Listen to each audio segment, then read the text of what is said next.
State College of Nebraska in action out in the Northern Sun Intercollegiate Athletic Conference. 13th ranked Nebraska Kearney, my alma mater, taking on Emporia State in the MIAA. Ouachita Baptist, number 4 in the country, hosting Arkansas Monticello today in action. We mentioned Indianapolis, number 16, traveling to Saginaw Valley State today. And then some games later on, it'll be Northwest Missouri State, number 20 in the country, trying to get back on track after a couple losses. They'll play host to Washburn today, another big MIAA tilt. Fort Hays State will be at Central Oklahoma, also in the MIAA. 8th ranked Harding will play host to Henderson State, big matchup down in the state of Arkansas. It'll be Pittsburgh State, number 6, going on the road to Lincoln of Missouri in conference action. Sioux Falls, number 12, will visit Mary. Valdosta State, a couple losses as well here on the year, playing host to Mississippi College. They're unranked right now. The Blazers, the defending national runner-up, and Lenore-Ryan, who we saw earlier in the year, back up to number 22 in the national rankings. They'll visit Barton. Kind of a look around some of the games on the D2 football scoreboard. Yeah, there's some big games around the country. Lenore-Ryan is a team that has gotten back in the poll. I vote in one of the national polls, and I've had them in the national poll every week, even before and since we beat them. That's a good football team that, I think is going to get better and better. And there's some great national matchups, of course, just looking all around. And some teams that are familiar to us, you mentioned, Northwest Missouri, Harding, Valdosta, Ouachita. So a lot of familiar names out there. But again, when those games are done, there are going to be a lot of eyes that are going to be on this game. We'll take a 2-minute timeout. When we come back, we'll take a look at the starting lineup for the Bulldogs as they get set to host Grand Valley State in the Anchorbone Classic. Back in 2 minutes, right here on Sunny 97.3. Welcome to Johnson's Automotive.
Bentley and Sandy Golston with you as we get set for the Anchorbone Classic. 26 minutes away between the Bulldogs and the Lakers. Both teams on the field as the sun is out right now here this afternoon, and looking forward to what should be an exciting matchup here in the Anchorbone Classic. Let's take a look at the starting lineups here for the Bulldogs, presented by the Holiday Inn of Big Rapids. We'll start offensively, where we expect the starter at quarterback to be Malik Mitchell, the Bulldogs senior.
here today for the Bulldogs. Yeah, we do expect to see Malik Mitchell. He's a guy that has been excited to get back into the lineup here for the Bulldogs, and he brings a different dimension, his ability to throw that ball downfield, and so it'll be interesting to see if they're able to integrate him into the lineup, and if so, I don't want to say if, I'm almost sure they're going to integrate him into the lineup, but how they choose to do it will be interesting.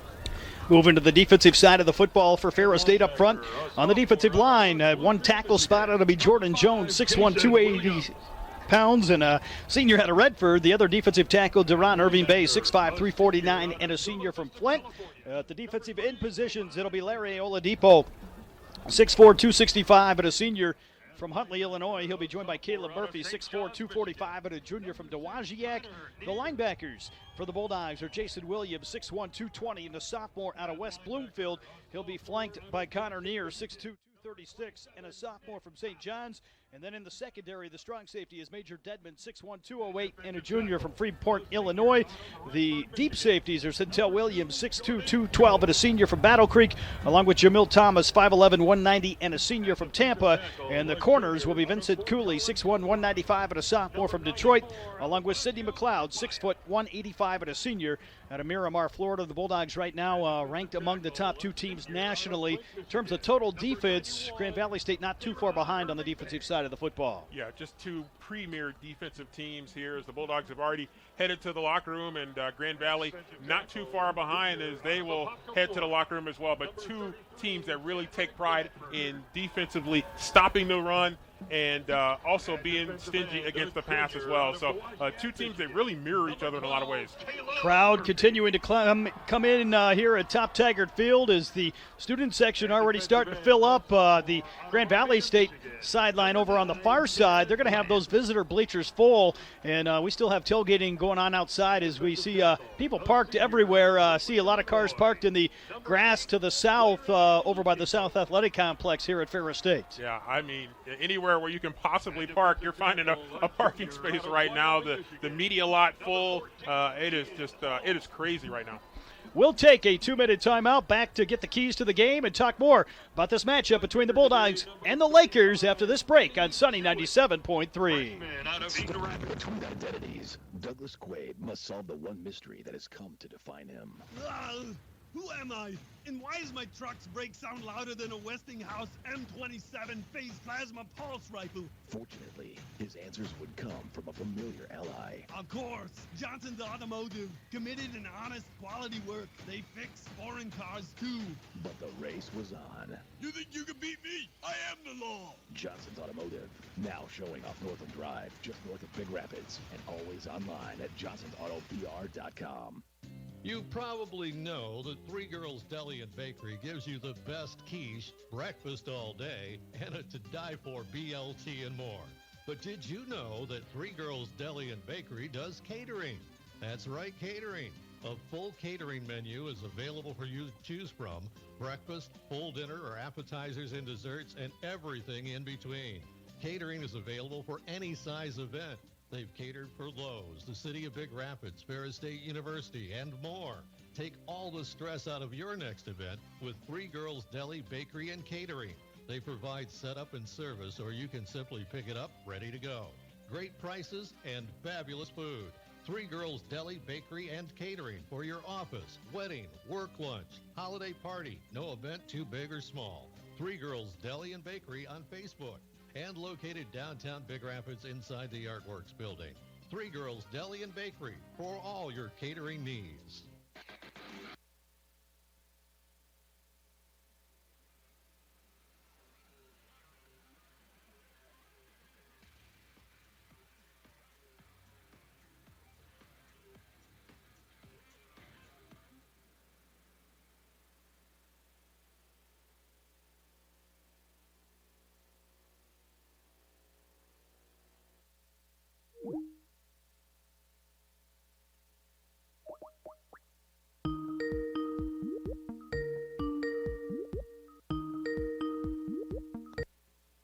Okay, I got you back. I'll throw you right on. Yeah, I'm not sure what happened there, but okay, here we go.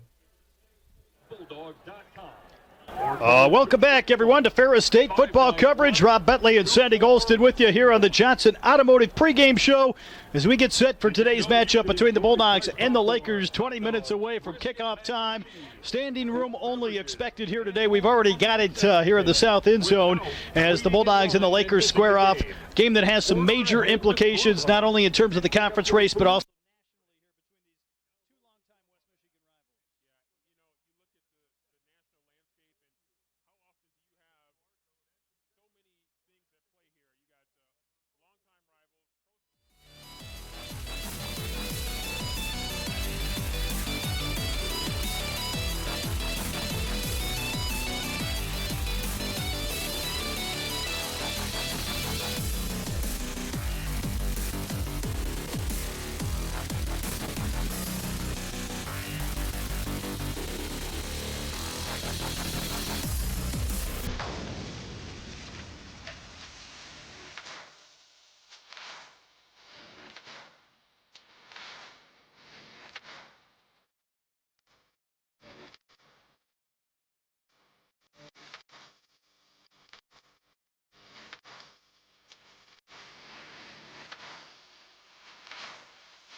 it's going to be a matter of bouncing back, and if you are the one that takes the loss, if you are the one that gets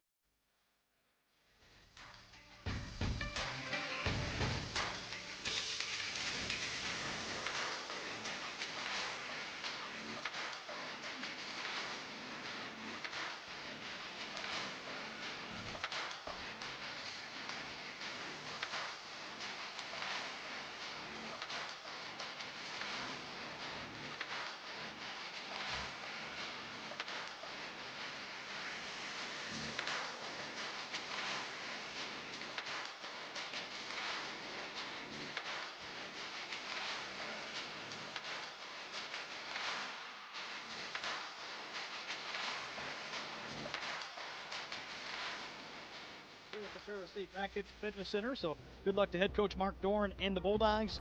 The Ferris State cross country teams taking part in the Muskegon Jayhawk Invitational today. And the Bulldog golf teams also in action, taking part in the Panther Invitational hosted by Davenport down in Augusta, Michigan. Tomorrow, Ferris State soccer flips the script as they take on Grand Valley State as well down in Allendale. A 1 o'clock start tomorrow for Bulldog soccer. They defeated Davenport yesterday by a 1-0 score. A lot going on here in the middle of October. You've got Ferris State basketball teams expected to be on hand here today with some recruits on campus, but they're starting official practices this weekend as well. Yeah, there's just so much going on. You think of this overlap time of the year with hockey, of course, getting going, as you mentioned. The Falls teams moving toward the end of their season, moving toward conference championship time, moving toward NCAA time. And then you mentioned it, basketball getting ready to get going right now. So just a great, great time and beautiful weather here today as we get ready for what's always a classic. Ferris State and Grand Valley State here in the Anchorbone Classic. Speaking of that classic, Sandy, some keys here from your perspective for Ferris State to get the win here today over the Lakers. Well, the one thing in a rivalry game like this where emotion and intensity are going to be at fever pitch is to manage those emotions early in the game. And that means avoiding bad penalties. Some penalties are going to happen, some aggressive penalties where you're playing hard, those are going to happen. You don't want the unsportsmanlike penalties, either side that can change the complexion of this game, can change field position and really hurt you. It may not seem like it at the time, but it can be very devastating. So keeping penalties low and managing emotions is going to be really, really important. Turnovers are always huge in a game like this. You have to take care of the football. You turn the football over in a bad spot, you put your defense in a bad position. So make sure that you are protecting the football, not turning it over, valuing the football. And then secondly, the Bulldogs saw last week that they are going to have to be able to stretch the field. So can the Bulldogs get a downfield passing game going? That's something that Malik Mitchell is very, very good at. And so hopefully if Malik Mitchell is able to get out there, he's able to stretch the field a little bit, both vertically and horizontally. Bulldogs have to loosen up that Grand Valley defense. Let's take a look at some of the key performers here for both sides. For Grand Valley State, we mentioned the quarterback, Cade Peterson, 73 of 123 on the season, 59% thrower, has tossed 1,117 yards, 8 touchdowns here to lead the Lakers. The tailback, Tariq Reed, 79 carries for 540 yards and 10 scores. Jack Provencher, another veteran with 26 carries for 240 yards, averaging almost 10 yards per carry and 3 scores here on the year. Jade Walker, 19 catches for 388 yards, leads them in the receiving game, averaging 20 yards per catch with 4 scores. Cody Tierney, 17 catches for 251 yards and 2 touchdowns. And then defensively, Abe Swanson, the key player for Grand Valley State, total of 46 tackles. He leads the Lakers, 2.5 tackles for loss and a half sack as well for head coach Matt Mitchell and Grand Valley State. Flipping to the Ferris State side, in terms of the passing numbers, we mentioned Evan Cummins earlier has been the starter here as of late, has completed 54% of his throws, 70 attempts, 38 completions for 636 yards and 6 touchdowns. Also the second leading rusher with 46 carries for 173 yards and 2 scores. Carson Golker, number 2 in the nation in terms of rushing touchdowns with 12 on the year. He's got 299 yards rushing, averaging 5 yards per carry for the Bulldogs. In terms of the receiving game, Tyrese Hunt-Thompson, 14 catches for 231 yards, has 2 scores. Brandon Childress has moved into the starting lineup as the Bulldogs are minus Xavier Wade, 9 catches for 217 yards and 1 touchdown. You look at those numbers, they don't include players like Marcus Taylor, C.J. Jefferson, 2 talented guys that will carry the ball and catch the ball here for Ferris State offensively. Yeah, they're definitely going to be involved. I think particularly in that short passing game, and Marcus Taylor had that big touchdown right down the middle in this field right here with the snow covering, blanketing the field, had the big touchdown in that playoff game. And so he is a guy that's a factor not only in the vertical passing game but in the horizontal passing game from the slot receiver position. Then you flip it to the Ferris State defense. Caleb Murphy, some monster numbers, 39 tackles on the year, but more importantly, 12.5 sacks, 19.5 tackles for loss, leads the nation in both sacks and tackles for loss here for Ferris State. He'll be challenged here today as Grand Valley State, a good one up front in terms of one of their offensive tackles, Quentin Barrow, 6'6", 331-pound senior out of Romulus, who's drawn some NFL attention, as is Murphy. Good matchup right there, depending on where the Bulldogs maybe elect to play Caleb Murphy on the defensive side. Yeah, Grand Valley, very strong offensive line. And the one thing about Caleb Murphy is that we know that they will move him all around. They will have him rush from everywhere. He will come out and rush wide from the edges. He will rush from the middle through the gaps. He will come from a lot of different ways. And so they want to make Grand Valley's offensive line as uncomfortable as possible. They want to give them a lot to think about in terms of how Caleb Murphy is going to be able to rush. But it's not just Caleb Murphy. It's also the support that he gets. The Bulldogs very balanced on that defensive line. And so they're going to have a hard time anybody's going to have a hard time single coveraging him, but if they try to double team him, that's going to be even tougher. That's going to open up things for Oladipo, for Ian Hall, and for Jordan Jones and others. Of course, the Bulldogs, the second leading tackler, Connor Neer, with 22 stops on the year, and Centel Williams, a guy that's probably played more against Grand Valley State than anybody else here in a Ferris State uniform.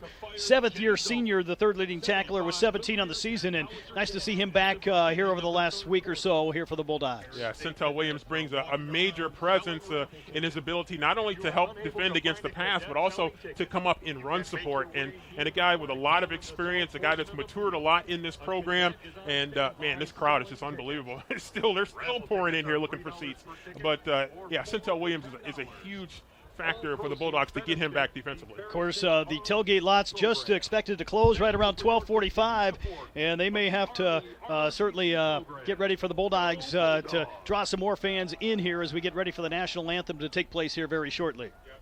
Ready for the national anthem and guiding people towards seats. They're starting to fill up the seats here on the hill. People got their blankets wisely. Set up some bleachers actually on the hill as well. Some bleachers out toward the doghouse here on the north end of the stadium as well. But the visiting side is almost completely full. The student section bleachers are almost completely full. They're standing right there in front of the guardrail all the way across the south end of the field. And I think you mentioned it earlier, the home grandstand almost completely full. A few little seats left there, but boy, I tell you what, this place is going to be packed. They've added some grandstands on the hill over here to the south end, also to the north end by the Gridiron Club Doghouse tent. So we're expecting maybe the biggest crowd we've ever seen here at Top Tiger Field. There were some big crowds back in the 1970s, early 80s of 10,000 plus fans here when there was maybe some additional seating that was permanent at the time. But the modern day record, 8,400 against Grand Valley State back in 2004. That is certainly in jeopardy here today. Hey, we might be at that right now. And you're right that the record from the 70s, they had, I believe, end zone bleachers in both end zones and some more bleachers here on the grandstand side, and also much larger bleachers on the south end, the traditional Ferris student section.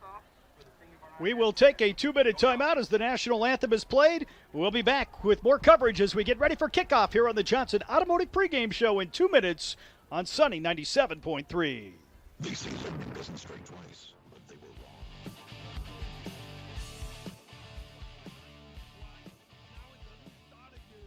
wrong. Somebody once said life moves pretty fast, and that's exactly how we like it. Want to build something? Great. Start businesses, build bridges, raise a whole city. Future in fighting crime? Want to save lives? Do it all here. But you've got to go forward fast. Because today is now, and tomorrow is soon. And to get ahead of the game, you got to get ahead of your time. This is your future, so take it and move all of us forward. Are you ready to advance your career and move to the next level? The master's program definitely helped me get my job. A lot of people have a bachelor's degree, but not very many people have a master's degree. Every day I use something that I learned through the master's program. The Master of Science in Criminal Justice Administration at Ferris State is a 30-credit program led by faculty with relevant and practical experience. Earn your master's degree in less than a year and from anywhere. Move your career forward. Ferris Forward. Apply today at ferris.edu. Want to be a storyteller? The Television and Digital Media Production Program at Ferris State University is the create space for you. At Ferris, you will apply creative and technical skills to create stories worth telling. You will be immersed in your learning. You will practice every part of the production process. You will create in state-of-the-art facilities with the latest equipment and software. The TDMP program at Ferris State. Learn to make storytelling your career. Find out more at ferris.edu/TDMP.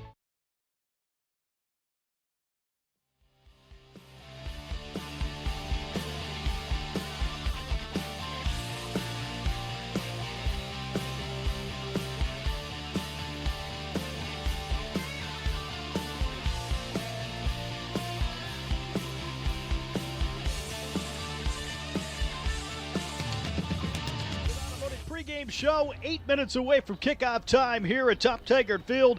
The Anchorbone Classic, number 1 Ferris State versus number 2 Grand Valley State, live right here on FloFootball. Also, of course, on the Bulldog Sports Network at Sunny 97.3 FM.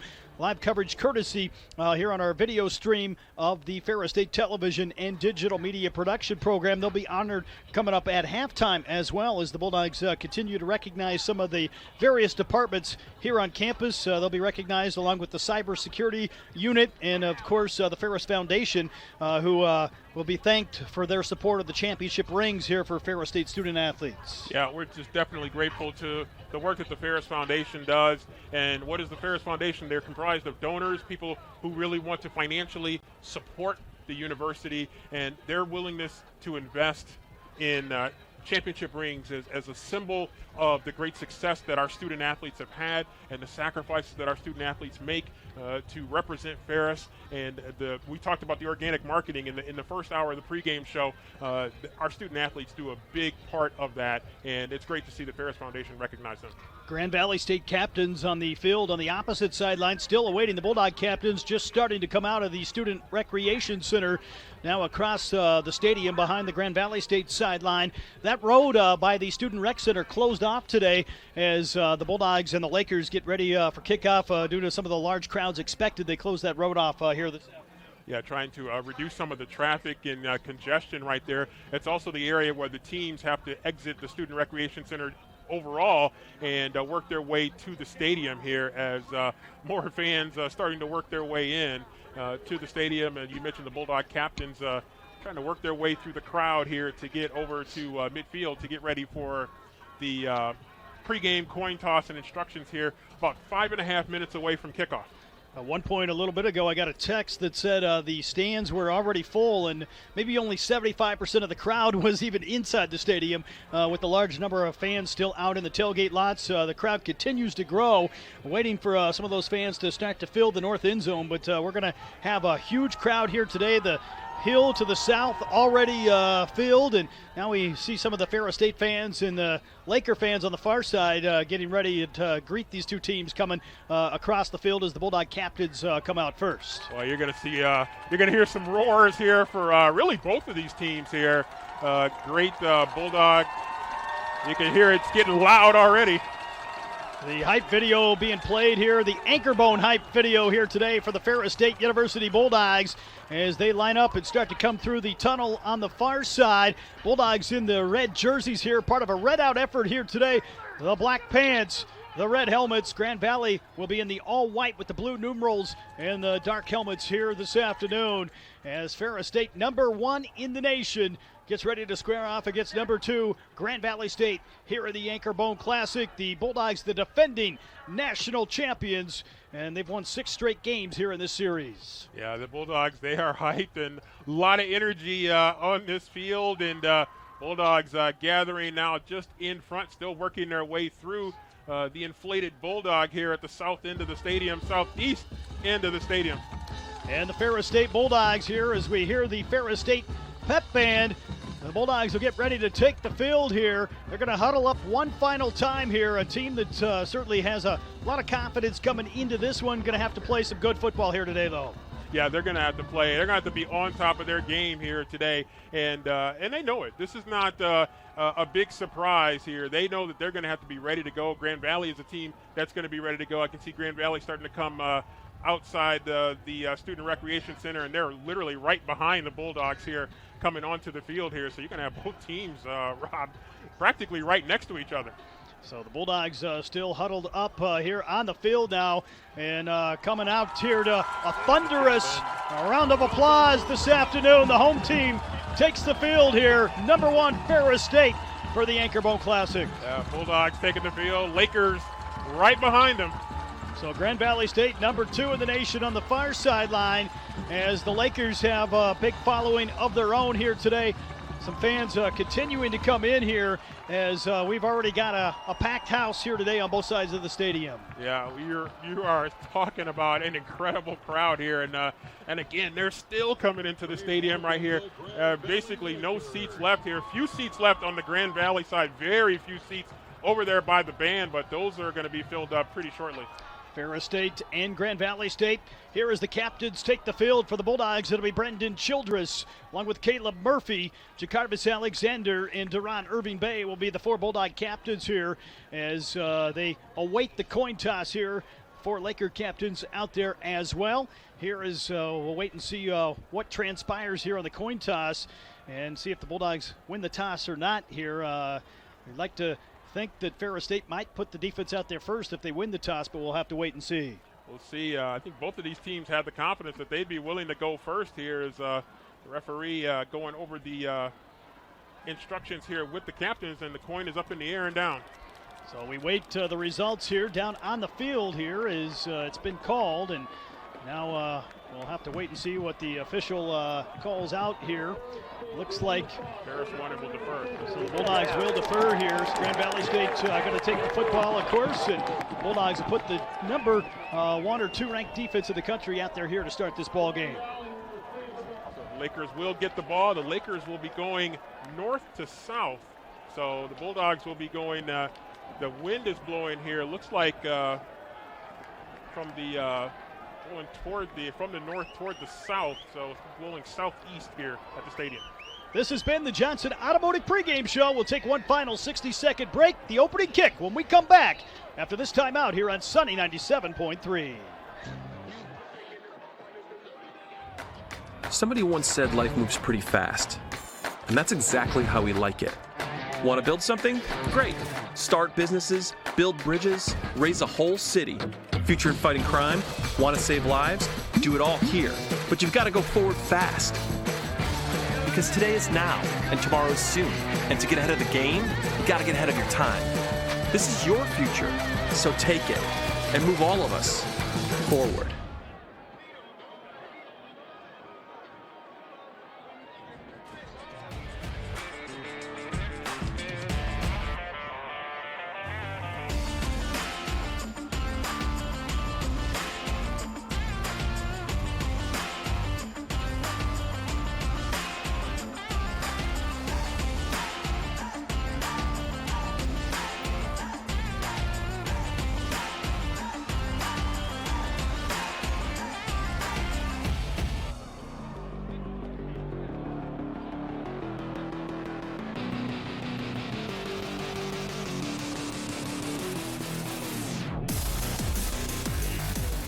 Taggart Field. Rob Bentley and Sandy Golston with you as we await the opening kick. It'll be the Bulldogs kicking off from right to left as we look down at the field here, kicking off from the south end of the stadium as Mitch Middleton will put the ball on the tee here for Ferris State. And the Anchorbone Classic is underway here as this one driven deep here back inside the 5-yard line. Returned by Jacob Miller. He finds a hole for the Lakers. Bounces outside and gets it out across the 35 to about the 39-yard line. A good starting position here for Cade Peterson and the Grand Valley State offense. Yeah, he found a nice seam on the return and got right up to about the 40-yard line. So it looks like they're going to spot it. Still waiting on the linesman to spot it right here. They're going to spot it right at the 40-yard line. So the Lakers will line up here on the right side hash. Peterson is the quarterback here for GVSU. Here will start the ball game. He's got Kyle Knott lined up here outside. Twins right here in the heavy package here for GVSU. Bulldogs in a 5-man front here as Peterson will send Knott in motion here. And they give it off to him on the sweep. Just avoids the first tackle, being chased from behind to the sideline and bumped out of bounds. It's going to be a face mask. Flag on the play here back at the 38-yard line, so we'll have to wait and see. Yeah, they had a chance to get him in the backfield. Could be a face mask. Bulldogs are pointing in the other direction, so we shall see. But they ran kind of a very Ferris-esque play right there with the sweep on the slot receiver coming through. So we wait for the officials to confer down on the field.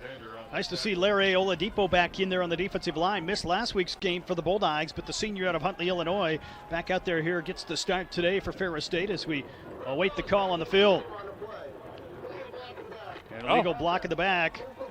Yeah. And a face mask against Ferris State. Yeah. So they're offset, and it apparently never happened. Nothing happened. So they will replay this here then. So penalties in both directions here to start the ball game. Of course, Ferris State over 200 yards in penalties last week. The Bulldogs want to clean that up here this afternoon. Yeah, Bulldogs. That's one that you don't mind that one quite as much. That's an aggressive play, trying to make a play. Grand Valley with the hold. So we'll see if that's indicative of the way this game's going to be called. Peterson in the gun here for GVSU as he lines up Walker outside on the near side. Here comes Knott back in motion for the Lakers. Actually, maybe a change there as Peterson fakes the give across the middle, and they saw footsteps coming as Jamil Thomas comes in to break it up. They were trying to hit Jade Walker, their leading wideout here, but incomplete. Yeah, Walker may have heard some footsteps there. That was a big hit coming down, and Walker coming off the field already. So he'll hustle out here for GVSU, and on will come Davion Anderson, a junior out of Columbus, Ohio. 2nd and 10 coming up here for the Lakers, just underway here in the Anchorbone Classic at Top Taggart Field. If Walker is injured, we'll see if that's serious, but he went off, so let's see what happens. Trips right with a man in motion back to the left here for the Lakers. Peterson in the gun, runs left side here, trying to stretch it out around the corner, and able to get a couple blocks on the edge, and is going to pick up the first down here to the Ferris State 49. Bulldogs had no one over there on that far side, and he was able to turn the edge. Yeah, Grand Valley did a good job sealing the edge right there and allowed Peterson to get outside and upfield. So good run there, design run for Peterson. Oladipo will check back on as the Bulldogs will sub out Major Dedman, the strong safety here for Ferris State. Peterson in the gun, twins right here on the wide side for the Lakers with a man left side of him here offensively. Some movement up front, and they're pointing in the Bulldogs' direction. We'll have to wait and see. Ferris State may have jumped, and some movement from the left side of the Lakers' offensive line, but I think this one may be on the Bulldogs. Yeah, the Bulldogs are already moving back here, so they caused Grand Valley to jump, so Bulldogs give up a free 5 yards. So first penalty here officially going to be assessed to Ferris State after those offsetting penalties to start the contest, and the Lakers now have it down to the Ferris State 44-yard line here on their opening drive. Bulldogs a little antsy right there, jumped the gun there a little bit, so it'll be 1st and 5 now for the Lakers. Man left side here for Peterson as he's got Reed to his right. Reed's going to get it for the first time up the middle and avoids a couple tackles here. Jamil Thomas trying to drag him down and finally does at the 32 as the Lakers move the chains here and pick up the first down. Yeah, that's the first time going to the running back right there, and Reed able to break some tackles there getting up the middle. So Grand Valley getting some good movement up front on the offensive line. See if the Bulldogs can settle down here defensively on this opening drive as the Lakers have it at the 32. 1st down and 10 here off the left side hash for Peterson. in the gun with Reed to his left here as they'll shift the tight end back to the near side. Now lines up as the H-back. Peterson back to throw. Pressure coming to the outside. Able to hook up on the sideline. They'll call this one a catch as well down to the 21-yard line. Catch made by Jalen Tillman, I believe, the sophomore out of Plainfield, Illinois. A good out pattern right there going toward the sideline. Able to dot the toes inbounds as Peterson did a good job of leading him right there. You can see Peterson pretty much looking there the whole way and caught him right out of his break. So Lakers on the move here as they approach the red zone here at the 21-yard line here of Ferris State off the left side hash. Reed to the left. Here of Peterson in the gun. Man in motion here as they give it off to Reed back to the right. And the Bulldogs able to wrestle him down this time after a few yards down near the 18. Might have picked up 3 here on the first down carry. Yeah, Bulldogs got a little bit of penetration right there defensively, but give Reed credit. Made a nice little cut back there to avoid the penetration that the Bulldogs had right there. They ran a very Bulldog-esque sweep. Good block there on Caleb Murphy, who had a chance to make a play in the backfield. 12:20 to play here in this first quarter. Scoreless, but the Lakers have it at the Bulldog 18 here on 2nd down and 7. From the right side here as the Bulldogs walk up to the line here. They've got 5 right at the line of scrimmage. Peterson back to throw again. Eludes the rush. Left side looking at the end zone. He's got a man wide open. Touchdown, Grand Valley. Yeah, Bulldogs had a breakdown in the secondary. He was wide open. I think that was Provencher that caught it out of the backfield. The senior out of Shelby Township on the 18-yard touchdown reception, and the Lakers wasted no time in putting some points on the board here against the Bulldogs. Yeah, they ran Provencher right behind the receiver who was coming across the field opposite way. Bulldogs got confused. Provencher wide open in the back of the end zone. So the Lakers take the early lead here against Ferris State this afternoon as Colin Kralep will come on for the point after, the sophomore out of Macomb, here to give the Lakers a 7-0 lead here on the Ferris State Bulldogs. 12:01 to play in the first as they strike early here on their opening drive of the ball game. Hold is down, kick is on the way, and this kick up and good. Grand Valley leads it 7-0, and a quick start here. The early momentum going to the Grand Valley State side. Yeah, great drive there by the Lakers. They did a good job, good mix of run and pass, and they really looked very good, very sharp early on that first drive. So we'll wait and see what the Bulldogs are able to do here defensively as they try to slow up this Grand Valley State offense this afternoon. Ferris State football coverage presented by Nutrition Force LLC, the official dietitian of Ferris State Athletics. Big thanks to Venlo, Lerner, Zerny, and Fath Financial, Remax, and Meyer, all proud sponsors here of Bulldog Athletics action. Now we'll see the Ferris State offense for the first time after this return as they put Deion Small and C.J. Jefferson back inside the 5. And hopefully the Bulldog offense will be able to answer the challenge here presented early by Grand Valley State. Yeah, Lakers going to be kicking off with the wind to their back, so we'll see if that gets caught up in the wind, that wind blowing toward the south end. Two teams that know each other so well, and the Lakers put together a nice game plan on that offensive drive to start the ball game and kind of kept the Bulldogs off balance there defensively. Yeah, they did. Peterson came out very, very sharp early in the game and making good decisions with the football offensively for the Lakers. And Bulldogs now got to see if they can respond. It's a long football game, and that's the first jab right there. The first battle of the game goes to the Lakers, but lots of battles left. Kralep to kick it off here for GVSU as the Bulldogs have Jefferson and Small back near the goal line. And the Lakers going to drive this one deep here. Going to be fielded by Deion Small back inside the 5. Just caught it. Now trying to come out with some real estate to work with, but tackled down at the 15-yard line. Nice play downfield by GVSU on special teams. Yeah, great coverage by the Lakers getting down there. And Deion Small kind of caught that ball going backwards on the kickoff and put you in a very difficult position. The Lakers drove 60 yards in 6 plays, took 2 minutes and 59 seconds, and it was an 18-yard touchdown reception for Jack Provencher off the throw from Cade Peterson. Bulldogs will come out, and as expected, Malik Mitchell will get the start at quarterback here today for Ferris State. Has not played since week 1. The junior out of Cleveland, Ohio, will line up here with the Bulldogs starting off the right side hash. He'll motion out Marcus Taylor. 5 receiver set here for the Bulldogs. Now a man in motion. Malik back to throw. Pressure coming across the middle and just missed on the throw to Taylor as he had him open downfield. That's very similar to that play in the playoff game last year where they were able to hit Marcus going right down the seam there. And it's Malik's first throw in a game in a long time, and just a little high on that one. Had to get rid of it as the Lakers brought some pressure on that opening play here for the Bulldogs. 2nd down and 10. Bulldogs will stick to the same package here. 5 receivers here in the formation. Play clock for Ferris State at 15 seconds here as Mitchell walks back up to the line. Lakers have 7 bodies right at the line of scrimmage. They're coming with pressure again to the outside. The Bulldogs make the grab, trying to break a tackle on the far side, and it's going to be a 1st down here for the Bulldogs. Yeah, I wondered if the Bulldogs were going to go to some more of those quick hitter type plays to get the ball in the hands of playmakers and give them a chance to get some yards after the catch. So the catch made over on the far side of the field for Ferris State as the Bulldogs move the chains here out to the 27-yard line. So great job there by the Bulldogs, and they're right back to the line of scrimmage.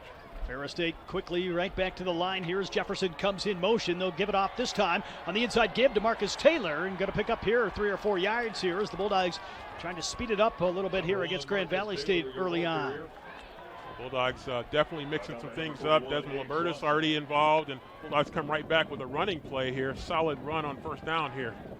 So the Bulldogs line up here, trips left side here with 2 receivers back to the right side of the formation. Taylor in the backfield. Mitchell going to keep it here for Ferris State and runs it off the left side. Able to get within striking distance of that 1st down marker. Going to set up 3rd and short. Yeah, Malik Mitchell, we saw him in that first game against Central Washington. He ran that ball a little bit differently and more than what we've seen right here. This is definitely a designed run right there. Kind of got caught up behind one of his offensive linemen there, or might have had the 1st down.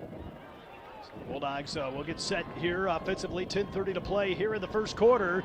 Right now trailing Grand Valley State 7-0 as the Bulldogs will walk back to the line. Mitchell in the gun now here in the tight set from the center of the field here as Taylor lines up right side of him here offensively. Play clock at 5 here as they fake the give, and Malik's going to be thrown for a loss as the Lakers get the stop here on 3rd and a yard, wrestling down in the backfield, and the Bulldogs are going to have to punt the football away. Ends up being a big loss right there. Lakers not fooled at all here on this play as the Bulldogs fake the give right there, but good penetration right there. Did not bite on the fake give, and not much that Malik could do there. So the Bulldogs will come on. Quentin back to punt the football here as Ferris State. 9:49 to play here in the 1st quarter, trailing 7-0, not able to pick up the 1st down right there, and this will set up 4th and 8 punting situation here as they motion out. Here comes Quentin Beck, and he just gets it away for the Bulldogs. Good kick here downfield, going to take a Bulldog hop. Grand Valley State's just going to stay away. The Bulldogs will be able to pin the Lakers all the way back at the 15-yard line. Yeah, good decision there. Grand Valley's player Johnson was going back there like he was going to make a play on it, but wisely opted not to. They already have a 7-0 lead. Don't want to do anything foolish right there, even though they will start with much poorer field position than they did, starting 1st and 10 from the 40 on their 1st drive. So the Lakers will get it for the 2nd time here today. Again, you can follow all the action of Ferris State Athletics online at ferrisstatebulldogs.com for tickets, scores, merchandise, video, and more throughout the year. Lakers line up here, twins to the right with the tight end in motion here. Tariq Reed left side here will get it on the handoff back to the near side, and good pursuit to the football this time for the Bulldogs. Centel Williams, the 7th-year senior, coming up to make the stop for the Bulldogs. Centel Williams looked like he was shot out of a cannon right there as he read the sweep right here to Reed. Good blocking on the edge, but Centel Williams just shoots right through there. Good solid tackle. So the Lakers now facing 2nd and 11 here as they lose about a yard here. And they'll look back over to the sideline. Grand Valley State, a team that's also played multiple quarterbacks this year, but it's been all Peterson here in the early going. Yeah, Endicott will come in. He is their guy that he's going to be basically their run-only quarterback. Seen some of Avery Moore here on the year as well here as we got a timeout taken. Grand Valley State had the play clock winding and elects to use their first time out here with 8:43 to play here in this 1st quarter. So Grand Valley right now trying to see if they can keep some momentum here from their 1st drive. Lakers looked really good on that 1st drive.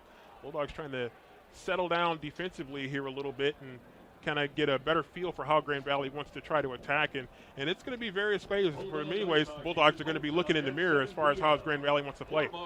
Ferris State football live today from Top Tiger Field. Rob Bentley and Sandy Golston with you on the Bulldogs Sports Network, FloFootball, and of course on Sunny 97.3. Big thanks go out to the Sawmill Saloon, Buffalo Wild Wings, along with the Holiday Inn, the National Guard, PNC Bank, and Northwest Chiropractic, all proud sponsors here of Ferris State Athletics action. This is easily the biggest crowd I've seen in my time here. they're still coming into the stadium. The north side starting to fill up as well, despite some of the barricades in that north end of the stadium. South end, we've traditionally had a lot of fans on the hill, but it's wrapped a little bit further, even behind that student section here today. Yeah, it's they are deep on the hill right there, and more people, again, walking into the stadium. Ferris State defensively trying to come up with a big stop here on 2nd and 11 for the Lakers. Peterson in the gun with Reed to his left. They'll run the option back to the near side. Bulldogs not fooled here, and a nice play made on the outside. Connor Neer shifted him back in. Had some help from Travis Miracle along with Oladipo on the defensive line. Yeah, great job right there. They ran the option, but good job. Good balance there by Connor Neer, as Rob called. And a little bit of a slip there on the turf there. Help make that tackle a little bit easier. So 3rd down and long here for Grand Valley State. They'll call it 3rd and 9 here. Might have gave him a couple yards there on that carry. As the Lakers line up, the crowd trying to get into it here down below us. 4 receivers set with a man in motion here for GVSU. Peterson in the gun, back to throw. 4-man rush here for the Bulldogs, looking deep downfield. He's got one-on-one coverage. No flags, an incomplete, overthrew his intended target in Anderson. Good coverage by Sidney McLeod, the senior for the Bulldogs. Yeah, if anything, Anderson was holding him off with a stiff arm almost all the way up the field, so good no call by the officials. Ian Hall was starting to get some pressure right there. Actually, a pretty good ball thrown by Peterson. Just overthrew him there a little bit. Sidney McLeod right there on top of him. Trying to get behind the Bulldogs defensively is now Grand Valley State going to have to punt from near its own goal line. Marcus Taylor out there, I believe, here for Ferris State, back at his own 41 here for the Bulldogs. Lakers get the clean snap, get the high kick, and it's a good one here for Grand Valley. Taylor backpedaling to his own 33 here for Ferris State. Trying to turn upfield here, now bounces to the right side and finally just eats it forward for a couple more yards here as the Bulldogs will start out near the 40-yard line. Yeah, good coverage there by the Lakers as the Bulldogs will start 1st and 10 from the 41. So Bulldogs get good field position here, even despite the pretty good punt there for the Lakers.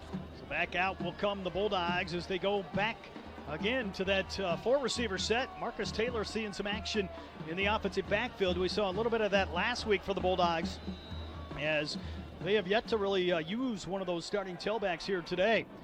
Now the Bulldogs will motion out Taylor here. Empty. 5-receiver set again here for Mitchell. Back to throw. Malik not able to avoid the rush coming in off the right side, and a big loss here all the way back to the 32-yard line. Yeah, he was really like a statue back there. They just came free right there. No real hot receiver for him to get the ball to.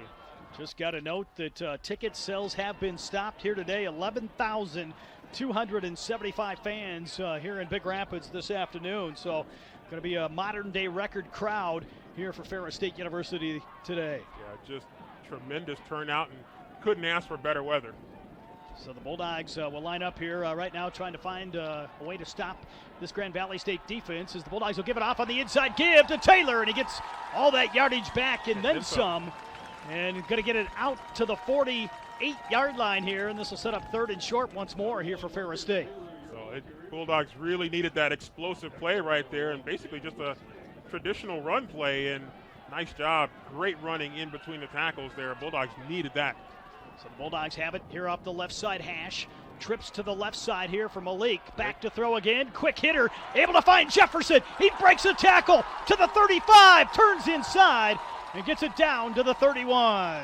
Yeah, getting the ball in the hands of Jefferson there. And Jefferson, another one of those playmakers. Bulldogs want to get him the ball in space. So the Bulldogs move the chains here to the Lakers 31 here on their second offensive drive with 6:25 to play in this first quarter. Off the right side hash here, it'll be 1st down and 10. Yeah, Rob, Lakers getting a lot of pressure up front here against this Bulldog front. So Bulldogs going to have to think about some hot receivers, think about some screen action to try to slow up that pass rush. Trips left side here as the Bulldogs walk back up to the line as Malik gets ready to take the snap here. Ball across the middle. He's got Taylor to the end zone. Touchdown Bulldogs. And the Bulldogs trying to even it up. Bulldogs on the board, 7-6. There's that man again, getting him the ball in space. Marcus Taylor, one of the best slot receivers ever to do it for the Bulldogs, comes through. Big answer for Ferris State as Malik Mitchell hooks up with Marcus Taylor on the touchdown toss with 5:54 to go. There goes the cannon here at Top Tiger Field as the Bulldogs await the point after coming up here for Eddie Jewett. Off the hold from Brady Rose. Bulldogs trying to tie this one up at 7 here as they kick to the north end. The top Taggart Field kick is on the way, and this kick is up and good. We're knotted up at 7 here in the Anchorbone Classic. Yeah, great answer for the Bulldogs as they were finally able to get a response there to that Grand Valley pass rush and try to loosen them up a little bit, and they were able to get Marcus Taylor involved, and Taylor able to take that one to the house. And so Marcus Taylor looking sharp here for the Bulldogs. Bulldogs able to also get that stop defensively, keep Grand Valley pinned down deep in their own territory, but the Lakers, give them credit. They did get a good punt to get themselves out of a tight spot, but the Bulldog offense settling in leads them to tie the game up here at 7-7, just under 6 minutes to go in the first quarter, and a game that so far is everything that we expected as the fans, 11,000 plus, 11,275 to be exact, getting their money's worth here today. Ferris State football live here on the Bulldog Sports Network. Big thanks goes out to Pepsi and Gatorade for their support of Ferris State University and Bulldog Athletics. Sun shining here at Top Taggart Field, where we're all tied up at 7. Record crowd here for the Bulldogs this afternoon, and they were thrilled when Marcus Taylor found the end zone. Oh yeah, great job there by Taylor, and he is a thorn in the side of the Lakers over the years, and proves it to be again today as he was able to get it done. Bulldogs will kick this one away here. Going to be fielded back at the 5-yard line here. Miller, I believe, on the return and tripped up. Good play downfield by Justin Payout, the redshirt freshman, making the tackle on special teams. Great job getting down there. He just shot right through there and comes up with the shoestring tackle as the Lakers going to have not nearly as good a field position as they had the first possession, but better than what they had on the second possession here as the Lakers will begin 1st and 10 from their own 19. That last Bulldog drive, 59 yards in 4 plays, took 1:50. It was a 31-yard touchdown pass from Malik Mitchell to Marcus Taylor for the Ferris State Bulldogs. And this one across the middle and broken up by the Bulldogs. Boy, I tell you what, almost a pick right there for Sidney McLeod as he jumped on that route. And that time, Cade Peterson just overthrew it there a little bit, leading his man. And fortunate that the Bulldogs did not come up with a pick here. So that'll make it 2nd down and 10 from the 19 as Peterson tried to lead his man, a la what the Bulldogs like to do with Marcus Taylor, and almost threw that one away. So 2nd and 10 here from the 19 for the Lakers. 5:45 to play here in the first quarter of action as the Lakers will split it out here against the Bulldogs. Reed to the right here of Peterson in the gun. As they come in with the extra blocker, they run the option here to the short side. Late toss and out of bounds. Pitch a little bit here behind Reed. They kind of ran out of real estate here near the Ferris State sideline. Yeah, you hate to toss it backwards if you're Peterson like that, but you don't want to take a hit. But if you're going to toss a bad toss, at least toss it out of bounds, and that's going to cost them some yardage right there. So Bulldogs going to rotate here up front defensively as Deron Irving Bay will check out. Jordan Jones back on that defensive line, trying to keep some guys fresh. Both teams very deep up front on the defensive side. 3rd and 13 here for the Lakers as the Bulldogs try to get off the field here defensively. 3 receiver set as the crowd trying to get into it. Here the Lakers will send a man in motion here to the wide side. Peterson back to throw. Late pressure here for the Bulldogs. He rolls out right side, looks over the top and hauled in here. Big catch made coming in here to the near sideline by Provencher, and a nice throw by Peterson over the top. Yeah, Provencher able to get away and kind of make himself available here. Bulldogs had good pressure. Ian Hall with pressure. They flush him up into the pocket, but give him credit right there. Peterson able to lob that one over with great touch. Provencher, a guy that's been around this Laker program for a long time, making a couple big plays here early on this afternoon for the Laker offense. He called it already a touchdown grab and a big 1st down conversion there. Reed to the right here. We'll get it on the handoff to the wide side. Turns upfield here, breaks a tackle, and picks up here about 8 yards, maybe 9 here as they approach midfield. Yeah, they're going to give him 9 right there, forward progress. So good run there by Reed as he comes up off the left side. Lakers kind of pulling, get body to up front right there. Good block on Jason Williams. You get a big offensive lineman on a linebacker. That's what you want. Thanks go out to Meyer and Gatorade, the official nutrition and hydration partners of the Bulldogs, as the Lakers line up here off the left side hash. 2nd and a yard to go here from the Laker 47. as the Bulldogs defensively will line back up over the football here. Bulldogs stacking the line here with 5 or 6 bodies right at the line of scrimmage. Out of the short side, they run the reverse. Kyle Knott on the throwback to the far side and able to hook up over on that far sideline. Catch made for Grand Valley State by Avery Moore, who had came on that time for the Lakers. Yeah, they did a good job, kind of ran that action. Bulldogs like to run that action as well, and just the Bulldogs kind of looking at themselves in the mirror right there. He was able to throw that right over the shoulders of the Bulldog linebacker, and a good catch. That'll get it down to the Ferris State 37. First down and 10 for Grand Valley off the left side hash. Moore will stay on at quarterback. We mentioned he's a guy that's came on in some situations here for Grand Valley State. Just a sophomore here for the Lakers. They'll shift the tight end back to the right side of the formation here. 3 receiver set. Moore will run the power here to the near side and tackle down here. Not much there as Jason Williams makes the stop for the Bulldogs on the defensive side. Yeah, you know, Moore, when he's in there, he is going to run it.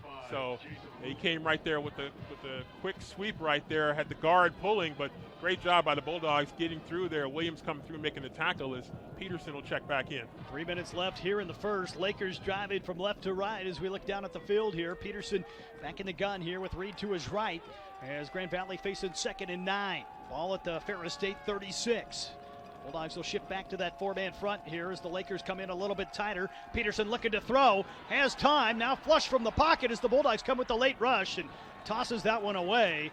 No flags here as that one kind of out of the tackle area and incomplete downfield. Yeah, had a receiver remotely close, and he got it past the line of scrimmage. So smart play there by Peterson to throw that one away rather than take any lost yardage or potentially risk a turnover.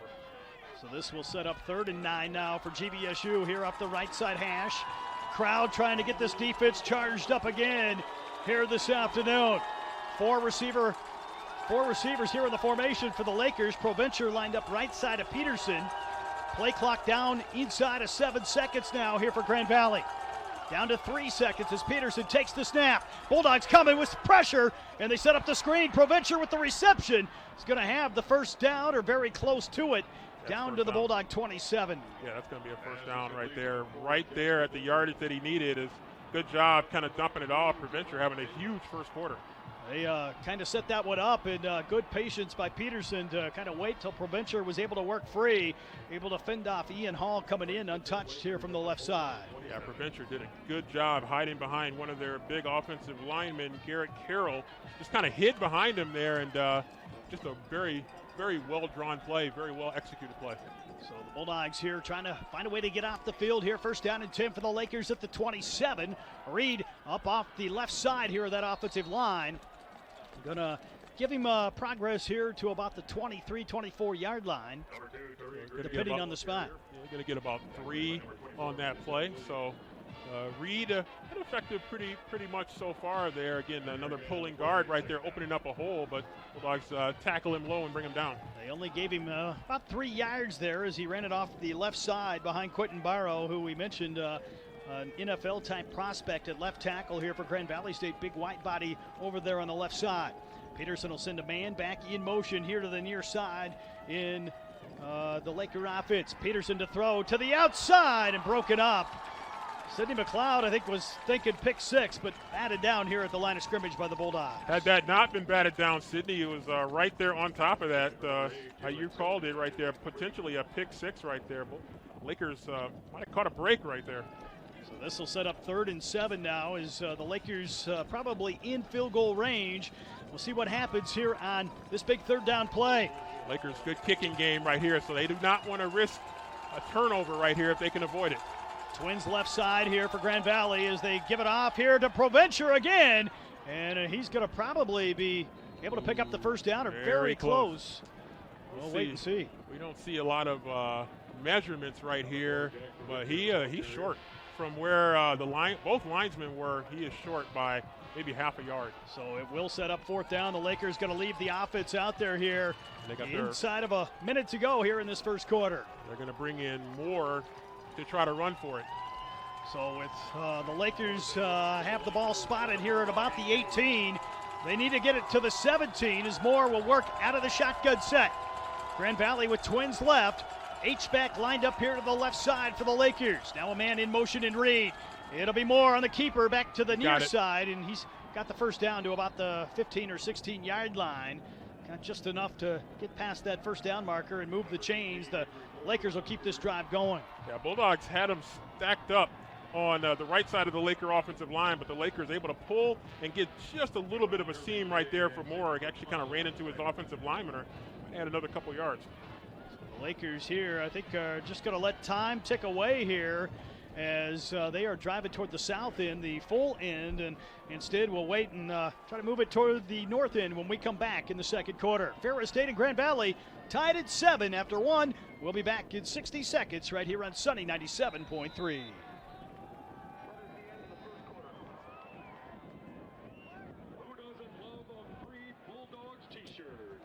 Are you ready to advance your career and move to the next level? The master's program definitely helped me get my job. A lot of people have a bachelor's degree, but not very many people have a master's degree. Every day I use something that I learned through the master's program. The Master of Science in Criminal Justice Administration at Ferris State is a 30-credit program led by faculty with relevant and practical experience. Earn your master's degree in less than a year and from anywhere. Move your career forward. Ferris Forward. Apply today at ferris.edu.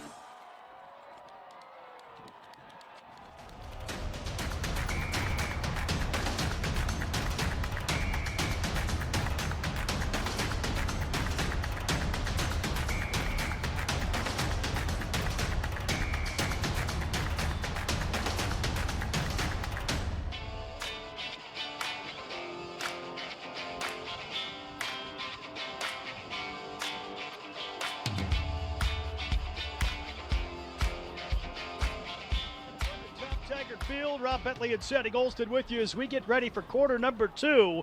The Lakers on the move here, first down and 10 at the Bulldogs 16-yard line. So I think Matt Mitchell saw the time ticking away, and they had a chance to move to the opposite end here, kind of away from that noisy student section here at Top Taggart Field. Yeah, I can hardly blame him for that. Also a chance to regroup here. So the Lakers will line up here as they go back to Peterson at quarterback. He rolls out right side, reverse coming here back to the near side. Bulldogs try to come up and make the stop here as they stretch it to the sideline. Not fooled here on the carry here back to the left side by John A. Walker.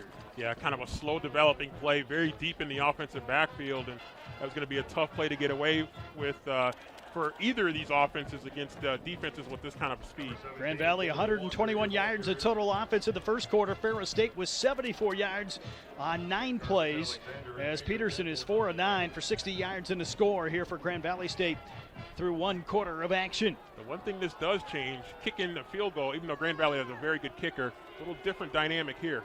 Second and call at 12 here for the Lakers as they lost 2. Peterson to throw, looking over the top to the corner, and this one broken up as the Bulldogs had pretty good coverage over there. Jamil Thomas coming over to help out and knocked that one away. Yeah, that was a great recovery there by Thomas as throwing again up into that wind and gave Jamil Thomas a chance to recover, get over there and deflect that ball away as he did a great job of closing ground right there and just enough to bother that reception opportunity.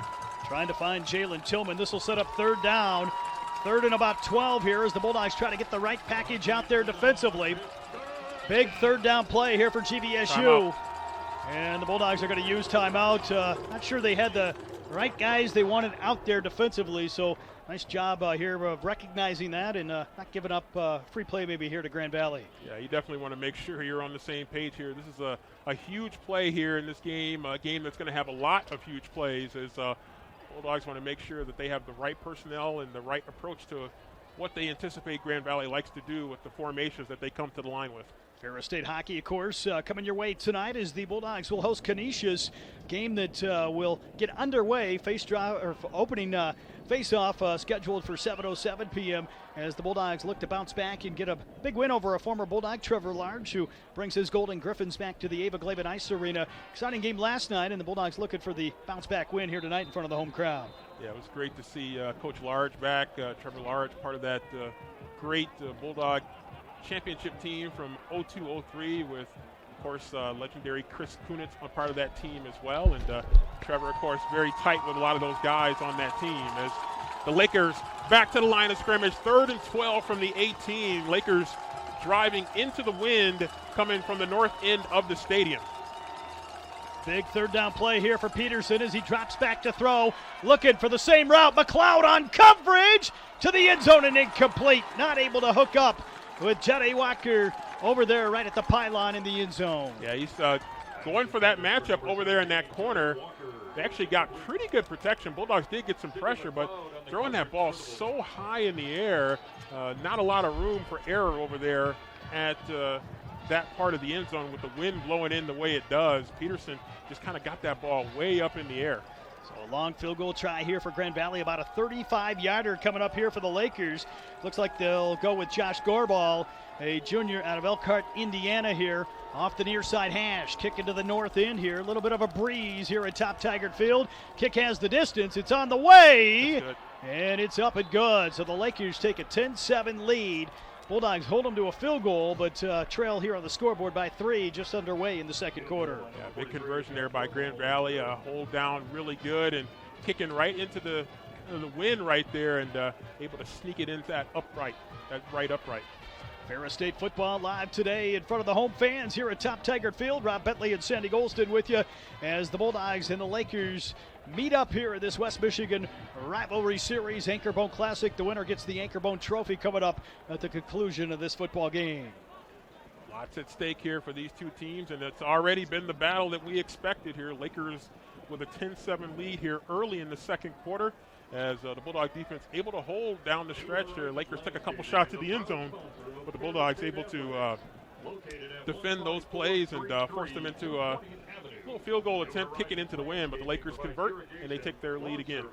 We'll see what Ferris State is able to do here offensively as Deion Small and C.J. Jefferson will start back near their own goal line here on the north end for the Bulldogs. Bulldog football live today. Of course, Ferris State at home next week, taking on the Michigan Tech Huskies at 1 o'clock 1 week from today. We'll have all the coverage for you next Saturday from right here at Top Tigard Field as well on Sunny 97.3 and, of course, live on Flow Sports. Kick here down the near side, kind of hung up in the wind here. Going to be fielded at the 10 here by Deion Small, and he's going to run it up the middle here, trying to bounce outside but could not. We'll get it to about the 26-yard line, and that's where we'll see the Ferris State offense come back out here with 14-19 to play here in the first half. Well, let's see how the Bulldogs follow up what was they got a touchdown drive, of course, in that first quarter to even the game at 7-7. Let's see how they look here now. So Malik Mitchell going to stay out there at quarterback here for the Ferris State Bulldogs as he lines up the offense. Taylor will motion out again here. Twins left side with 3 back to the right. Now Jefferson in motion. Malik has time. Now on the move here to the outside. Mitchell trying to get toward the sideline and knocked out of bounds, and a flag going to be thrown here as he was tackled well out of play here down along the Ferris State sideline. Yeah, not a smart play. You get on that white, you got to let him go, especially with a quarterback. And self-inflicted wound there by Grand Valley. Malik was looking right down the middle and then tucked it under. Did a good job switching to the right hand. So personal foul here for the late hit out of play against Grand Valley State. After what was a nice carry for Mitchell, this will add some yardage here to the end of the play, and the Bulldogs will be out near midfield at the 48-yard line, it looks like, here on the Ferris State half here on the spot. This is some of the things that happened to the Bulldogs last week that ended up getting them in a little bit of trouble here, and so you definitely want to make sure. It's been actually a relatively clean game penalty-wise so far.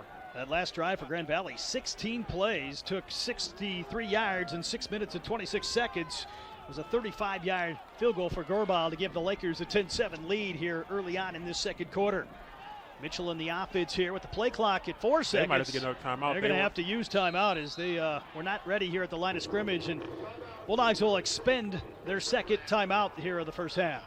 I think they might have been ready at the line of scrimmage. I don't know if they were on the same page on the sideline about what they wanted to do. So Bulldogs using their second timeout, still 13:46 to go in the first half, as Bulldogs, see an opportunity right here, especially coming off of that penalty. They want to keep this drive going.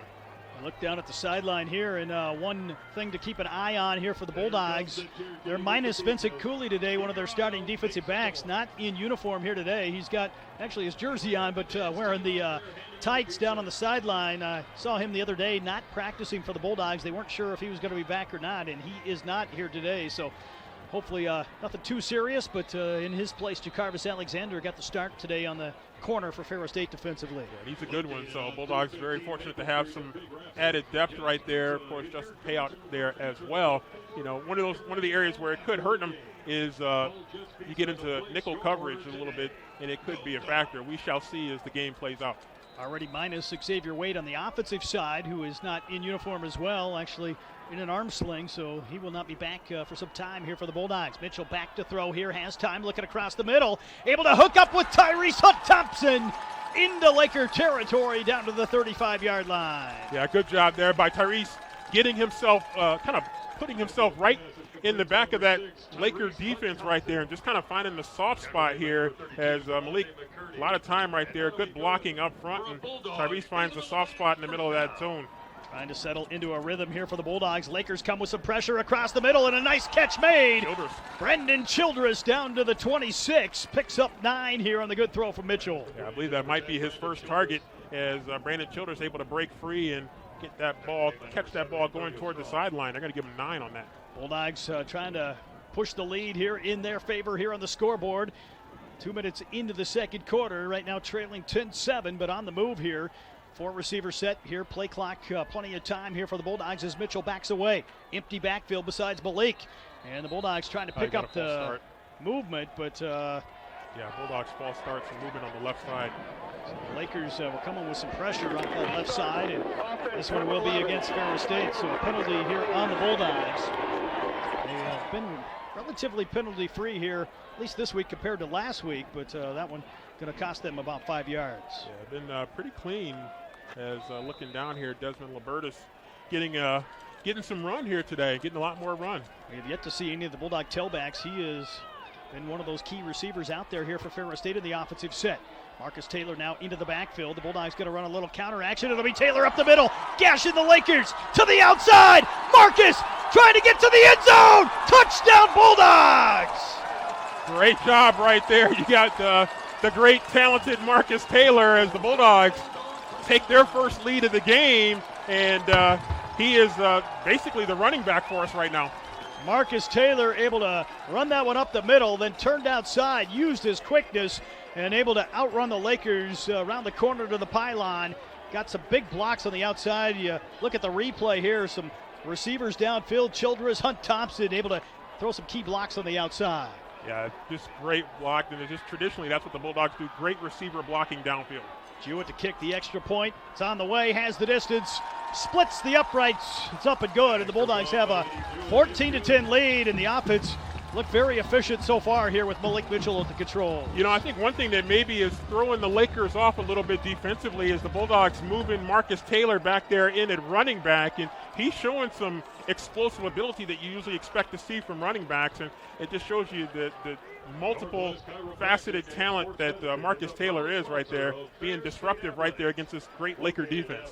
Ferris State, of course, with Malik Mitchell back at the offensive controls, has went to more of a passing look here, partly due to the Grand Valley State defense being so tough up front, but Mitchell has certainly thrown the ball well, gives Ferris State an added dimension here offensively. Yeah, he really does. And, you know, he gives them the ball, the ability to stretch the field with the vertical passing game, and so, you know, the receivers and, you know, they like seeing him out there because they know if they can get open, they're going to have an opportunity to touch the football. They're going to have an opportunity to get targets. And if you're a receiver, you want a target. That means that you got a chance to make a play.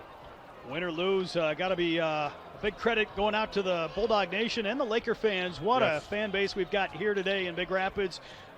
Biggest crowd here, at least in modern-day history. Maybe one of the biggest crowds ever here at Top Taggart Field this afternoon.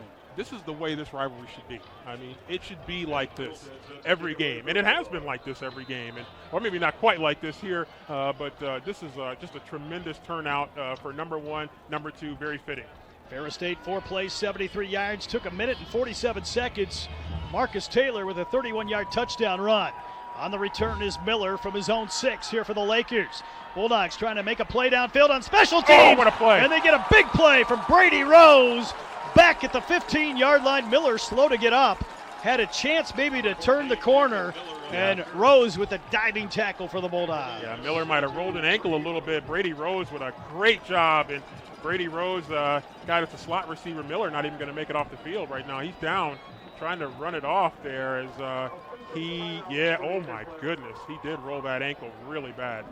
Brady Rose, a young guy that's got a lot of talent, was an outstanding high school player. Bulldogs moved him to the slot receiver position when he came here to Ferris State, and finding a way to get on the field, make some plays on special teams here for the Bulldogs. He's also a holder, in the kicking game as well. So really a very valuable player right here. He is, again, just one of the things that we've seen over the years with Coach Anissa's teams is that so many guys really get their start on special teams, and you earn your position on special teams here as Miller working his way back up to his feet there. A little ginger on that ankle. Hopefully he'll be okay. He's a guy that means a great deal to this Laker team as well, and hopefully nothing too serious here for him. Injuries certainly part of the game, and you do not like to see him for either side. Absolutely. And certainly nothing serious there. He's walking a little bit better as he gets toward the sideline, so he'll probably try to keep that ankle loosened up a little bit here as Peterson comes back to the controls here for the Lakers. 12:27 to go in the second quarter. Lakers will have to start back at their own 16 here as Ferris State, some new bodies up front. Shaderick Bradford on, along with Jake Plamondon on the defensive line here at the inside tackle positions here for the Bulldogs. Peterson will give it off to Reed on the near side and kind of chased down here from behind. Nice play on the corner here by Oladipo for the Bulldogs, and Nick Thomas in there as well. Great job there by the Bulldogs as they know they're going to see a steady diet of Tariq Reed, and they're starting to make that adjustment toward it right now. And so, the Lakers are going to be thinking about opportunities to maybe go deep downfield right there. Just a simple handoff off left tackle. 2nd and 9 here for GVSU as they line up with the football here at the 17, able to pick up one here to the short side of the field. Peterson in the gun with Reed to his right. They'll send a man in motion over to the far side, and Peterson will just keep it up the middle, and not going to get much here. Still fighting for yardage. They might get him out to the 18, but just a yard or two pickup at most. Yeah, he kind of got hemmed up behind his offensive line here and just really could not move that pile forward as Lakers making some more changes in here. And they're now looking at 3rd and long. They'll probably try to stretch the field here a little bit. Well, at 3rd and 8 here for Grand Valley State, 11:22 to play here in the first half. The Lakers back at their own 18 here as the Ferris State defense trying to get off the field here on 3rd down. And I think the Bulldogs have just used another timeout. They were a man short here defensively. And that's their last timeout of the half. So, but I mean, it's better than being a man short defensively, especially on a critical 3rd down. So the Bulldogs will use timeout. Big thanks again to Pepsi and Gatorade for their support of Ferris State University Athletics. Bulldog volleyball in action today against Lewis, 3 o'clock start down at the Midwest Regional Crossover in Hammond, Indiana. Looking to win their 9th consecutive match, right now leading the GLIAC overall under head coach Tia Brenda Wilhelm. They'll be back at home on Thursday night, finally hosting Wayne State in GLIAC play at 7 o'clock. Feels like it's been a while since volleyball has been home. They're home away from home in Wink Arena, but boy, you got to be excited about the way they're playing. Tremendous tournament down there in Hammond, Indiana. Bulldogs so far doing very well. They haven't had a whole lot of home matches this season. We'll have a few more here as they close out the month of October and into early November. Of course, construction continues on the new Bulldog Arena. The Center for Athletic Performance recently opened at Ferris State. Great addition here for these Ferris State student athletes. Yeah, and I saw the excitement in some of those videos produced by athletics. Student athletes know how much that means, and this defense knows how much this means right here. 4 receiver set. Reed to the left here of Peterson. Cody Tierney in motion to the wide side here for the Lakers. Back to throw. Pressure coming from the backside. Looking over the top, and that one overthrown. Alexander was out there on coverage as they were looking for Anderson, and that one thrown way too long. Yeah, he had a hard time trying to adjust. That ball got caught up in the air again, and he turned inside. Ball went outside and could not make the adjustment. Bulldogs blanket coverage down the field. Of course, some good pressure coming in off the backside. Wayne State and Davenport tied at halftime at 21. So we go to our GLIAC scoreboard presented by Domino's. Michigan Tech, Northern Michigan, no score early on in the second. And Saginaw Valley State will play host to Indianapolis today in non-conference action. Marcus Taylor back at his own 42 here for the Bulldogs. Punt here up in the wind, and he's going to field it at the 38. Taylor trying to turn up in the hole and not able to do so. Going to be wrestled down here at the 40, so the Bulldogs will start at their own 40 here with 10:56 to play in the third quarter. And going to one other score in the state of Michigan. This, of course, the game in the state of Michigan, but Michigan does lead Penn State in the second quarter, 13-7. Yeah, that second game that some people are paying attention to. in the Big Ten and on the national major Division I stage. But this is the big game right here, and so far living up to the hype. Bulldogs lead 14-10. And out will come Malik Mitchell again here for Ferris State as the Bulldogs will start with a football. 4 receivers here to the near side. They've got Desmond Libertas out to the wide side here as the lone wide out here for Ferris State. Now in motion will go C.J. Jefferson back to the near side. Mitchell to throw again. Looking for Libertas over the top on the far sideline. And that one too high and incomplete here. Maybe trying to keep the Lakers a little bit honest over on that wide side. Yeah, I think he was kind of throwing that away, but also trying to send a message that we will go over the top right there. As I want to keep an eye on that protection right there. Bulldogs doing a little better job of protection right there as Malik able to get that ball off. Of course, a young offensive line that has continued to progress here over the course of the year for the Bulldogs. Right now, Ferris State facing 2nd and 10 here as the Bulldogs with 15 on the play clock will walk up to the line. Mitchell looking back to the sideline. Now he backs it away in the gun with Taylor to his right. Mitchell, the quick hitter to the outside. Marcus Taylor, the one-handed grab, finds a hole, turns upfield and gets it out of play.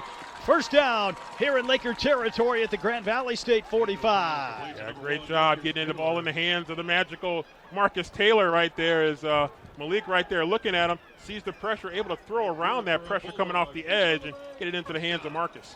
Marcus showing right now why he's one of the top playmakers in the country here for Ferris State this afternoon. Extremely talented player. He'll line up left side here, a Mitchell in the gun. Trips right here for Ferris State. Now emptying out here is Amari O'Brien for the Bulldogs. Mitchell to throw again, looking to the outside and broken up over on that sideline. Good timing there. No flags here as they were trying to hit O'Brien coming in out of the offensive backfield. Yeah, the one thing you're happy about with that, if you're Ferris, is that he didn't jump that route a little bit differently right there. Is again, pretty good protection. Lakers some pressure up front. Probably a little early contact right there. No flags thrown, though, as Ferris State will face 2nd and 10 here from the Grand Valley State 45.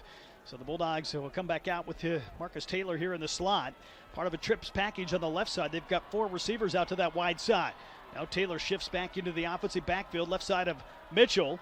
The Bulldogs are going to try to run it to the outside. Malik still with it here. Now trying to turn upfield and is just going to eat it here. It takes a hit right at midfield here as the Bulldogs will lose 3 or 4 yards. He did pop right back up, but took a big hit right there as Lakers did a good job of stringing that one out and left really very few options right there. Bulldogs, a lot of traffic in the backfield. Might have had a chance to throw the little screen pass outside. I think he wanted to get rid of it maybe to Jefferson on that far side, but wide heads-up play not to force anything right there for the Bulldogs. Yeah, he getting some pressure right there. You don't want to fumble it or anything like that. So big 3rd down here. 3rd and 14 here from the 49 for the Bulldogs. Need to get it to the 35. Pressure coming. They set up the screen on the outside and a big hit. Hunt Thompson caught it, but it's going to lose maybe a yard here for the Bulldogs. Nothing doing there as the Lakers had it on the corner. Yeah, great job by the Lakers. They got pressure on Malik Mitchell and then good solid tackle there on Tyrese Hunt Thompson as the Lakers step up defensively right there. Bulldogs fake the sweep, good rush off the edge, and great sound tackle right there, right in the midsection there, driving through. Great tackle by Grand Valley. So both defenses have kind of stepped up a little bit here in this second quarter. 9:06 to go. Ferris State leads at 14-10 as Quentin Beck will be on to punt here for Ferris State. Grand Valley State with a man back at his own 15 as the Bulldogs roll it out to the right side. Bouncing kick here. We'll see if they can keep it in play. Going to take a Laker hop into the end zone here as they'll let it roll, and they'll come out and start here with the football. Yeah, he was trying to get it a little bit closer to that corner down there, but bounced into the end zone. Good decision by Grand Valley not to try to play it as the Lakers will take over. So the Laker offense with Cade Peterson will come back out here as we get ready to play the final 9 minutes of this first half. Still 14-10 here. Favor of the top-ranked Bulldogs here against number 2 Grand Valley State this afternoon. So Lakers trying to see if they can get their offense back on track. Lakers look good. Looked almost flawless on that first drive. Since then, a little bit tougher time getting going.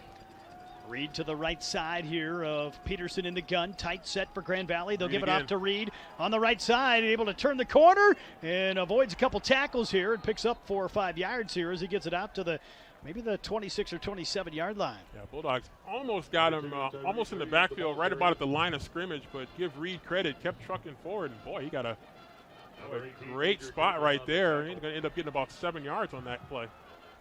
So that will set up here second and about 3 here for Grand Valley as the Bulldogs come out with some changes here defensively. Aid Kirkpatrick coming on here as one of the strong safeties for Ferris State on this next play for the Bulldogs. Second and 3 from the 27. Peterson to throw. Pressure coming. Murphy might be held. No flags there as Peterson rolls out right side and is going to head to the sideline and pick up the first down here for the Lakers. Well, they're not calling that. So that's the adjustment that both offenses are going to have to make. If you can get away with that, then, hey, do what you got to do. We said in the pregame show that was a matchup to keep an eye on. Murphy and Barrow here, the left tackle for Grand Valley State, and thus far kind of neutralized each other. Yeah, they did a pretty good job right there. I was nothing overly egregious there, and they ended up with a double team there at the end on Murphy. First and 10 here from the 33 off the right side hash. The Lakers able to pick up the first down here as they set up shop here on the right side of the field, over closest to the Grand Valley State sideline. Peterson in the gun, back to throw again. 4-man rush for the Bulldogs across the middle and caught. Good open field tackle here by Javon Bayless, with the Lakers pick up some yardage here out to the 38.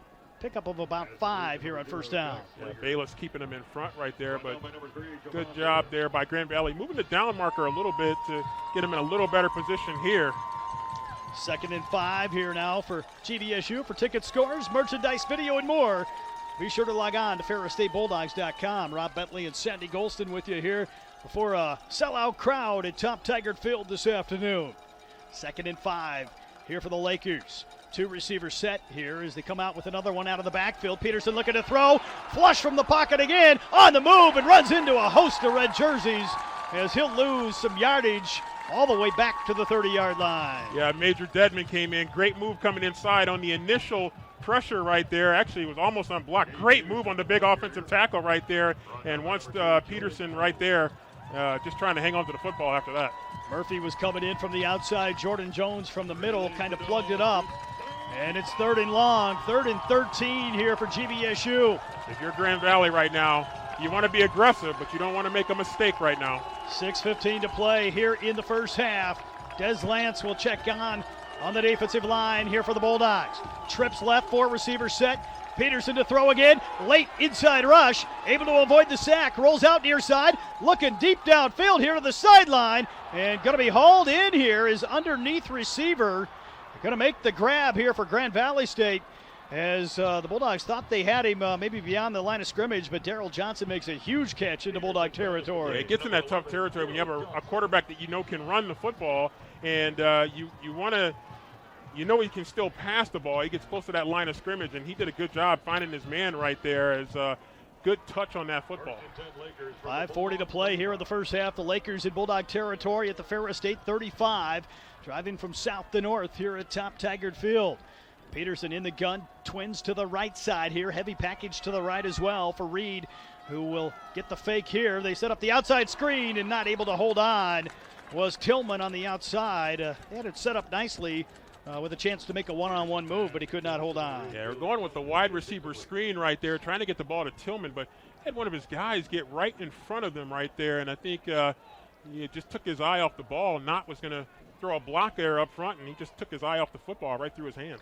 So 2nd and 10 coming up now here for Grand Valley in the white today with the blue numerals, the black helmets, and the blue trim here in Big Rapids this afternoon. West Michigan battle here in the Anchorbone Classic.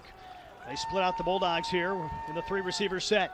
Man in motion as they'll give it off to Reed on the near side and able to pick up a couple yards before he's brought down by Shaderick Bradford. Oladipo there as well here for the Bulldogs up front. Good job there by the Bulldogs here as they come back with Reed. Good blocking on the edge right there, but nice job jumping in there as Bradford able to get in on that play, lead the effort on that play defensively. 3rd and 8 now for Grand Valley here, and what could be 4-down territory with the spot on the field for the Lakers. A lot may depend on what happens right here as Jason Williams will check on for the Bulldogs. Ian Hall going to shift outside here to the near side end as the Bulldogs try to get some pressure on Peterson. Provencher in the backfield will get it on the give up the middle. Good forward surge. And he's going to end up about a yard or 2 short of the first down, but this probably makes the decision to go for it a little bit easier. Yeah, they're definitely going to go for it here. Kicking into the wind right here. Their kicker probably could do it here, but I think Provencher getting them right to within a yard. makes them more tempted to go for it. Bulldogs trying to find a way to get off the field here. 4th and a yard for Grand Valley State from the Ferris State 26. As the Bulldogs need a big stop here defensively. We'll see if they can clog the line of scrimmage here as Provencher lines up to the right side of Peterson in the gun. They'll fake the give. Peterson looking to throw to the outside and hauled in. And an extra effort here for the first down. Great catch. To Jake Slager, I believe, the tight end who made the grab. Yeah, he went up and made a great catch there. Bulldogs were defending. You can see Caleb Murphy coming off the edge. Almost got there. Nice touch pass right there. Bulldogs almost knocking that ball away, but just couldn't quite rip it free. Close to being an interception right there for Ferris State as well, but this keeps the Laker drive going here with 3:39 to play in the first half. They have it on the left side hash. Ferris State leads it 14-10. Here as the Lakers get it into the hands of Avery Moore. Power look to the right. Got a good block on the outside. Down inside the 20. And finally ran out of bounds here down at the 8-yard line officially. It'll be first and goal for Grand Valley State. Yeah, that's a little bit of a Bulldog type play. Is more able to get to the outside. Good blocking downfield as well as off the edge. Is that first down conversion right there. They ran a little fake reverse action, try to freeze the Bulldogs, but good job by Moore. Moore able to get the Lakers knocking on the door here at the 8-yard line here as they try to take the lead just before halftime. Peterson in the gun with Reed to his right here in the offensive backfield. One-on-one coverage here to the wide side of the field. Peterson looking left side here. Now going to change the signal perhaps as he moves his receiver in just a little bit, but 2 on the play clock. Down to 1 second, they get the snap away. It'll be Reed here on the give to the left side, and a big stop made here in the backfield. Jamel Thomas coming up to make the hit here for the Bulldogs. No gain, maybe a loss of 1 on the play. Yeah, Bulldogs did a good job of pushing the offensive line back into Reed's running path right there, and then the Bulldogs able to come back and make a tackle right there as Bulldogs. Nice job zipping in there by Thomas. Well, that'll set up second down and about 8 yards to go here. Second and goal here from the 8 for GVSU as Provencher lines up here to the right side of Peterson in the gun. Man left side here in Walker. Mitchell wants a timeout. And timeout called here. This will be timeout number 2 for GVSU with 2:17 to go here in the first half. Yeah, Mitchell seeing something that he wasn't happy about with his offensive unit, so they're going to talk about it right here. Critical drive right here at 2:17 to go before halftime, and obviously don't want to blow an opportunity right here. Ferris State with an overflow crowd here today at Top Taggart Field. Modern day record sellout here for the Bulldogs. 11,000 plus on hand here this afternoon. 1 versus 2 in the country as we look down at the stands here below us. Standing room only here in the aisles here this afternoon. Not only standing room only, about 3 deep standing room here as they're also on that North Hill down there trying to find places to watch this game from. Ferris State trying to get off the field here defensively, trying to maybe hold Grand Valley State to a field goal here just before halftime. It'll be second and goal coming up from the 8-yard line here with 2:17 remaining in this first half. These two teams going back and forth here this afternoon in the Anchorbone Classic. So Lakers back out here, and Provencher been the dangerous guy. The kind of understated guy that you could ignore a little bit, but he has been a huge factor in this game in the first half on their scoring plays. Peterson in the gun. He's got Provencher to the left side of him here. Tight set here left. Peterson looking right, though. One-on-one coverage again to the corner. And McLeod able to break it up for the Bulldogs. Good physical play right there by Sidney McLeod. They tried to get him chest to chest with Sidney McLeod and then get Sidney McLeod to fight him off. And I think Walker down there is upset, wanted holding. They like that little fade route to the corner. They've tried it a few times here today. We've seen that going back many years to the days of Bart Williams, who was the former quarterback at Grand Valley State, and able to capitalize against the Bulldogs at times. Ferris State needs to get a man out there here as they're able to match up here on Walker. Grand Valley here, third and goal. Inside of 10 on the play clock here as they shift Tierney a little bit closer inside. Peterson looking on the short route. Catch made. The Bulldogs trying to make the tackle. Good extra effort here. And we'll see where they mark him out of bounds over on that far sideline. Looked like 2 officials had different calls right there as they're going to mark him down at about the 3. That was Drew Peterson, the tight end. Hard body to bring down. Good play made initially by Jamil Thomas. They mark him out right at the 3 here. So this will set up 4th and goal, and looks like Grand Valley's going to leave the offense out there here with 1:45 to play in the first half. So Lakers with an early gamble here, kind of maybe a little bit of a tough angle for a field goal right here, and into the wind. That might play a factor here, but they're going for it. They do have 1 timeout remaining. We'll see if they try to get the Bulldogs to jump off sides. He's calling another timeout. And they were trying to call timeout. Did they get it or not? Play clock had expired. And it looks like Grand Valley did get the timeout called. So their 3rd and final timeout with 1:29. They're going to reset it to 1:31 remaining here in the first half. So I think Matt Mitchell maybe wanting to see how the Bulldogs were going to respond to that. And maybe that was going to play a factor. Sometimes coaches want that little extra time to think about. So you hang on to that timeout and get a little extra time to take a look and think. And we'll see here. Don't see any special teams movement right here. It looks like they're going to stick probably with the offensive unit out here. Reminder coming up following the game today, we'll have the Preferred Office Machines post-game show from here inside the Wheeler Pavilion. Quick moving first half of action here between Ferris State and Grand Valley State this afternoon. Lakers trying to take the edge here in the final 90 seconds or so of this first half, as number 1 Ferris State leads number 2 Grand Valley State 14-10, but it'll be 4th and goal coming up here for the Lakers. Lakers are going to leave their offense here on the field. So we'll see what happens here. McLeod and Walker, that's been a huge battle throughout this first half so far, and they got him isolated over here on the near side. They'll move him in just a little bit closer here. So 4th and goal from the 3. Reed to the left side of Peterson in the gun. Walker in motion. They fake the give. Peterson rolls out near side, being chased from the pocket. Takes a hit. Broken up in the end zone by the Bulldogs. Sintel Williams getting a hand in there, knocking that one away as Peterson running, trying to find a spot. He was running to his left, trying to come back and throw to his right. And Sintel Williams getting a hand on it in the end zone, knocking it away. Grand Valley stalls on 4th and goal. Big play by Williams in the back of the end zone here for the Ferris State Bulldogs. Able to get just enough of it here to knock it away as Peterson was being chased from the pocket. They had a couple men back there in the end zone, but pretty good coverage by the Bulldogs. Great job by the Bulldogs defensively. Started with getting some pressure, flushing Peterson out of the pocket as the defense able to hold. Bulldogs are going to come on with Evan Cummins at quarterback. Do not want to turn over the ball back here in your own end here with 1:25 left before halftime. Ferris State starting this drive at the 3 as Cummins will work from the end zone here for the Bulldogs. Man in motion. Evan back to throw here, though, for the Bulldogs. Looking over the top here on the near side for Childress, and he made a diving effort, but came up just a little bit short. Good effort from the senior from Baldwin. I think they tried to catch Grand Valley thinking what you were thinking right there as a Grand Valley player. Maybe got the wind knocked out of him there a little bit. Pops back up, but good job there. Brandon Childress laying out, making the extra effort to try to get to that football. See if he checks out here. He's a little slow to get up as well here for the Bulldogs. Yeah, both of those guys hit really hard as they. So a penalty. Okay, so some kind of declined up front here. I believe declined, so it'll set up 2nd and 10 here. The Lakers do not elect to take the penalty. Would not help them a whole lot. Might have shifted the Bulldogs back inside the 2, but that would have been about it here for Ferris State. Childress and Reed both shaking up a little bit on that play, laying out here. Bulldogs.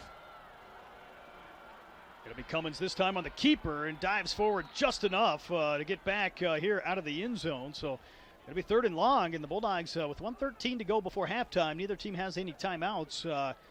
Need to see if they can make something happen here on 3rd and long.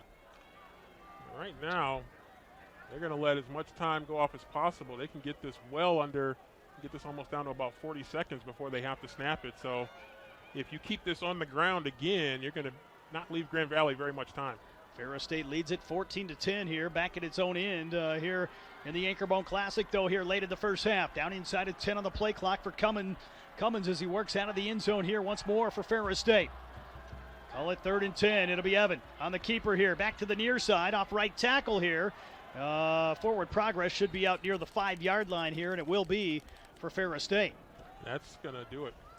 So the Bulldogs have 4th down coming up, but probably will not have to snap the football here as we're down to 20 seconds and counting, and going to have to punt out of their own end zone here, but it looks like the Bulldogs in no hurry here, and they're going to let time expire here in the first half. Yep, Bulldogs and Lakers head to the locker room. Bulldogs 14-10 edge. Ferris State with the lead here at halftime in the Anchor Bone Classic as the Bulldogs, Grand Valley State battling it out here this afternoon. We'll take a 2-minute timeout, back with halftime coverage after this break right here on Sunny 97.3.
Are you seeking applied learning opportunities that will prepare you for your future? Classes taught by experienced faculty? Do you want internship opportunities that will launch your career? Then the College of Business at Ferris State University is where you belong. With 23 accredited programs and 122 degrees, you can advance your knowledge in unique majors such as esports production, music and entertainment business, and hospitality. Experience excellent placement rates and become a career-ready graduate. Start your journey today at ferris.edu/business. Are you ready to advance your career and move to the next level? The master's program definitely helped me get my job. A lot of people have a bachelor's degree, but not very many people have a master's degree. Every day I use something that I learned through the master's program. The Master of Science in Criminal Justice Administration at Ferris State is a 30-credit program led by faculty with relevant and practical experience. Earn your master's degree in less than a year and from anywhere. Move your career forward. Ferris Forward. Apply today at ferris.edu. Ferris State Bulldogs lead Grand Valley State in the Anchor Bone Classic 14-10 here at halftime. Record crowd here in Big Rapids this afternoon. Crowd still growing here as this game progresses as well. May have to update our total before this one's all said and done, but most importantly here on the scoreboard, Bulldogs have a 4-point lead here at halftime, led by Malik Mitchell in that first half, 7 of 10 in the air for 104 yards and a score here for the Ferris State Bulldogs. Yeah, Malik looked pretty sharp early in the game, and you wondered how he was going to come back. He's a rhythm guy, a rhythm passer, but completing 70% of his passes for over 100 yards with a touchdown, that's pretty good. Ferris State here in the first half, 149 yards of total offense to 198 here for Grand Valley State. The Lakers totaled 12 first downs to 7 for the Bulldogs. In terms of the rushing yardage, Grand Valley State 21 carries for 75 yards. Bulldogs had 10 carries for 45 yards in that first half. GVSU led by Cade Peterson, 8 of 19 passing for 107 yards and a score. Tariq Reed led them on the ground, 9 carries for 36 yards for Ferris State. Mitchell again 7 of 10 for 104 yards. Marcus Taylor 3 carries for 50 yards to lead Ferris State in the rushing game. Also led the Bulldogs in the passing game, 2 catches for 46 yards. Provencher 3 catches for 49 yards here for Grand Valley. Yeah, they really looked to try to establish that run, which we knew that they were going to do, and they actually did a pretty solid job running the ball, all things considered, in the first half, but they did a good job of also mixing in the passing game a little bit as well. Provencher, of course, involved in the passing game as well, as they're trying to create some opportunities for Peterson to get some targets to throw the football.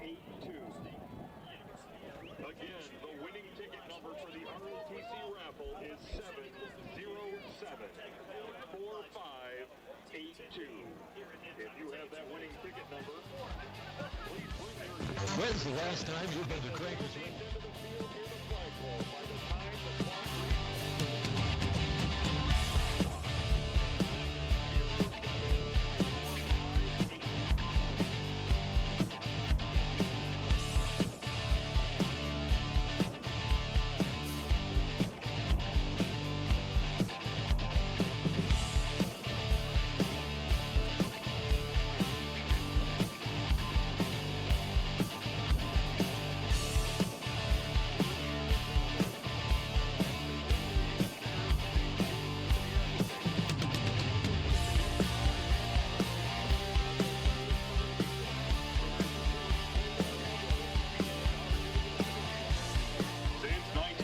one, the Ferris Foundation has been responsible for receiving, investing, and distributing endowment gifts, which provide a source of perpetual support for Ferris State University.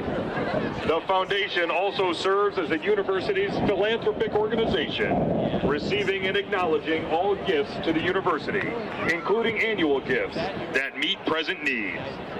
The foundation strives to enhance stewardship and communication with donors, creating a more efficient and unified approach to philanthropy, strengthening the foundation's mission as a valued and trusted intermediary between Ferris State University and its donors. The success of our Ferris State football program is exemplary of the excellence of our student athletes in balancing academics, sports, work, and social life. It's more than a full-time job, and for those reasons and many more, the Ferris Foundation is committed to honoring their hard work and determination and celebrating their successes with championship rings for years to come. We hope that as they become alumni and venture into the world, that these rings will signify a transformational time in their lives and provide memories that they will carry with them forever. Ferris State Athletics would like to give a big thank you to members of the Ferris Foundation for not only their support of our championship ring program, not only for our football team, but also for all deserving Bulldog Athletics championship teams and student athletes. On the field today are members of the Ferris Foundation. Joining FSU Athletics Director Steve Brocklebank, our Foundation Directors, Gene Elder, Susan Jones, Matt Naraki, and David Pilgrim, along with Executive Director Bob Murray and Associate Director Barb Benda. Ladies and gentlemen, let's give a round of applause to our Ferris Foundation.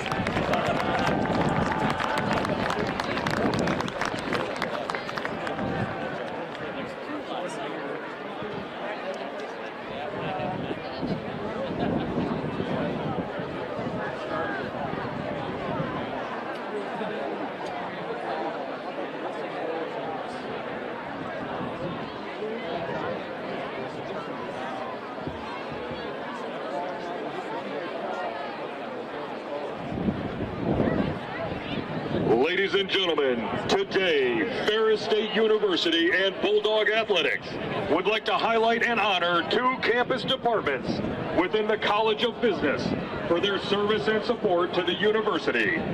Our representatives today are joined on the field by FSU Athletics Director Steve Brocklebank. First, the Information Security and Intelligence, or ISI program, represented today by Associate Professor Jason Hawkins. The cybersecurity program is ranked in the top 25 nationally and is the top-ranked program in the state of Michigan, as determined by the Center of Excellence in Forensics from the Department of Defense and the National Security Agency.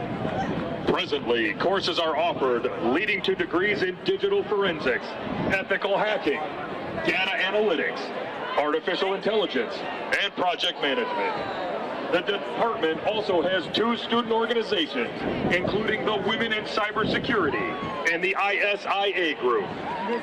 Thank you to the Information Security and Intelligence program for all you do for Ferris State University. Next, we would like to recognize the Television and Digital Media Production Program. Representing the TDMP program today are faculty members Glenn Okanoski, Nick Piper, and Joshua Pardon. Staff members Rolanda Gleason and Bill Young. And student representatives Jax Miller, Cheyenne Brown, Mackenzie Curtis, and Chad Andrus.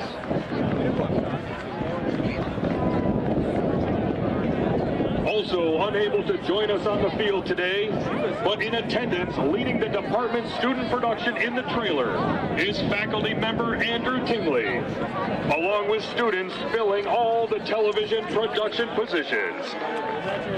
The television and digital media production program annually produces professional caliber and award-winning work that is recognized by prospective employers. The department broadcasts numerous athletic contests, including all Bulldog football and Bulldog hockey home contests throughout the year. Additionally, the program also produces content for the university and community, which is highlighted on the program's YouTube channel at youtube.com/Ferris State TDMP. Since its creation, the channel has received more than 2 million views.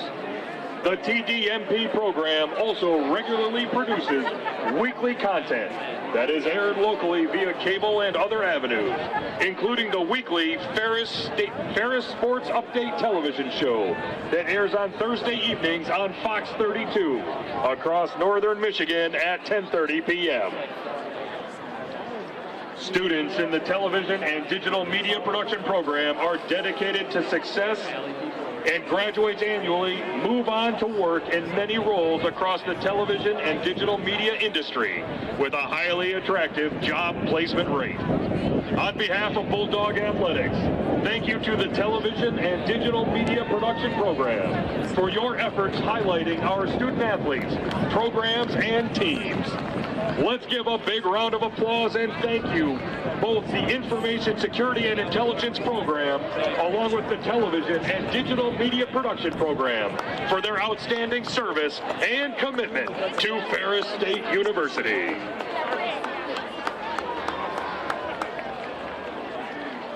They have played it. They finished Saginaw, and that's what Saginaw. You probably know Saginaw.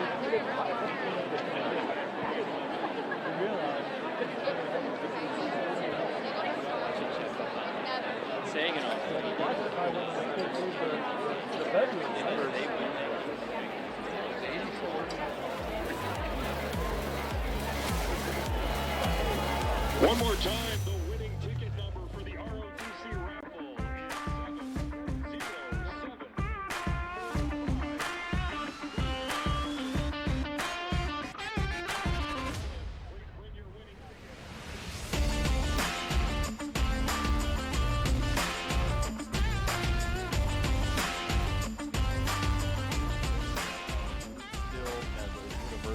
And as a top-notch football program, there's a strong following and a lot of people who are excited about what happens here when it comes to the gridiron. And so I think it's just another statement about how folks, what folks feel about this program, feel about this university, that they come back to check on things and make sure we're taking care of business. You know, and Bill, what does it say about, you know, this rivalry? And you got the two top teams in Division II in the nation, 1 hour apart, in the heart of West Michigan. Talk a little bit about that, the great talent, cultivating that talent here in West Michigan, and then putting it on a showcase like this. Well, and so one thing that I did early on this summer, once made it to campus, when football team made it to campus, when they were having workouts there in August, spent some time with them, just kind of went over and spoke to them, and just met a lot of the young men. And what you find is that we've got young men from all over the country, mostly, though, in West Michigan. When Coach Anise asked, stand up from Florida, stand up from Texas, stand up from Hawaii, but then he said, stand up, those are from West Michigan. And that was a majority of the men in the room. And so what it says is that we are an institution that when you have some of the top talent in this region, West and Central Michigan, when you have the top talent, you have those individuals who may go to the Division I level and do that work. That's fine. But some of those Division I level players are also looking at what they can do here at Ferris State because, number one, you're going to be a national contender. Number two, you have a good opportunity to play after your season's over. That idea of playing on Sunday is very apparent when you play here. And so I think what it says is that young men understand that this is an avenue to good football, a great education, and could be an avenue to the next level. and you and I, we had a chance to film a video on Friday. You knew I was coming to that. We had a chance to film a video on Friday, and there's a good-natured rivalry, you know, and because our university, you come in from GRCC and you had relationships with GVSU, you had relationships with Ferris, and people might not know this, but there are partnerships between Ferris and Grand Valley, believe it or not, even though we do recruit against them and they recruit against us. But just talk a little bit about that, you know, from a president to president thing. So what's interesting also that I did not talk about in that video because it wasn't the right place to talk about it. But to your point, Sandy, there are partnerships that we have with Grand Valley, and what's interesting about it is just this week we had a very good conversation with some of my leadership team and leadership from Grand Valley to talk about that very thing, about how is it that our institutions can partner on really blowing out in a strong way, leveraging the things that we both do that are unique, that we do that they do not do, and vice versa. How do we partner together to truly have a unified message of the value of a higher education? And so that's a strong partnership that I think could really look interesting. That said, I have a really interesting wager on this game with Dr. Mantella, Philly Mantella from Grand Valley. When we win, she will have to come to Big Rapids and take me to dinner at a place of my choosing. I have a plan for that, Rob. If by some chance that something happens today that we do not come out on top, then I will owe her dinner in the same way in Allendale. I don't plan to go to Allendale. My plan is where we will eat here. But Dr. Mantella, Philly is a good friend, has been a good friend since she's been in West Michigan, and a lot of respect for her and a lot of respect for her leadership. And we have a lot of good fun in that. But one thing about it, you have two presidents who are very competitive, and that'll be a fun thing. President Pink, what's it been like for you coming, whether it's homecoming or here today, and just having a chance to interact with all the Bulldog fans and the alums that are back on campus? Yeah, that's been awesome. I'll tell you what's also been great is to interact with our student athletes, to spend time with our football team. Last week, spent some time with the hockey team. Been going to the volleyball games and spending time with Tia and some of her folks, and I love the atmosphere of having top-notch and top-respected athletic programs, but I get a lot of my juice from students, and to sit and talk to them about what they're doing, what they're trying to do when they finish here, and why are they here to begin with, and to really just try to speak and pour into them all kinds of encouragement to not only get this done, but man, knock it out of the park while you're here. Love the time while you're here. You're making friends that are going to be with you for a lifetime, and really leverage the time that you're here. And so when I tell them that, and then I see alum who are back here from, I just spoke to someone today, class of '63, back here to watch football, back here to support the university. It's that kind of thing that happens in this place, and we have to make sure we tell people that's not everywhere you go. You don't have that type of a following decades after someone is completed. At a school our size, I think that speaks volumes to this institution. Finally here, I know you were a college coach, might have been a different sport, but what's the message maybe here at halftime, and what do the Bulldogs need to do to get a win here this afternoon? So as I was saying earlier, Rob, I think what's going to be key is, my goodness, defense. It's an offense. I see with Grand Valley that they have some interesting weapons that I've been impressed with, especially I like their quarterback. I like his decision making. We have to be that defensive team that we've been all season long, and really put a clamp on them and shut them down. I feel like with the athletes that we have on the other side of the ball, with Malik and others in the backfield and on the wings, I think that offensively we should, if our defense can clamp down, we ought to be able to put another couple of touchdowns on the scoreboard. I would love to see at the end of the third quarter if we can kind of put it away and take their heart away, as we used to say in coaching. You got take their heart away and convince them that not only are they losing, they have no chance at winning. That's the idea. That's what we have to get to. I'd love to get there by the third quarter and be able just to eat some nachos and not worry about it. There we go. Well, President Bill Pink, thanks for the time, and thanks for all your support of Ferris State Athletics, and look forward to talking to you again soon. Thank you, Rob. Thank you, Sandy. Go Dogs. We'll be back with more Ferris State halftime coverage in 2 minutes right here on Sunny 97.3. Gunst Brothers. No doubt you've heard of it.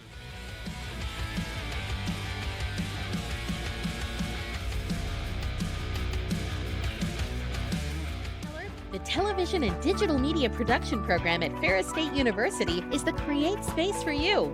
At Ferris, you will apply creative and technical skills to create stories worth telling. You will be immersed in your learning. You will practice every part of the production process. You will create in state-of-the-art facilities with the latest equipment and software. The TDMP program at Ferris State.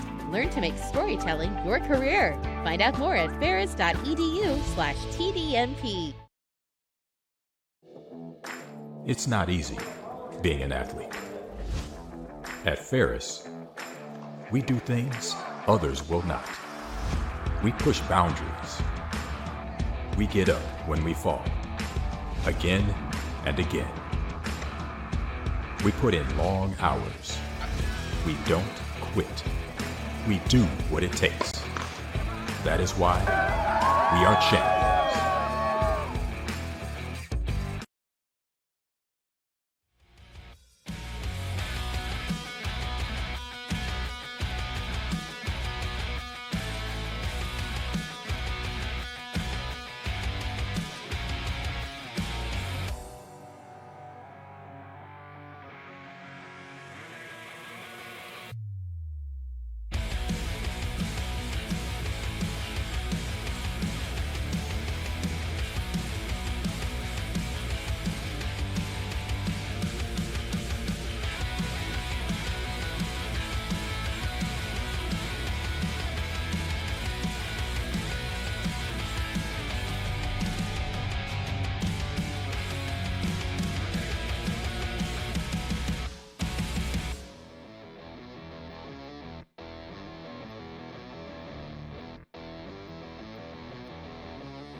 To Top Taggart Field, Rob Bentley and Sandy Golston with you as we get ready for the start of the second half coming up here very shortly.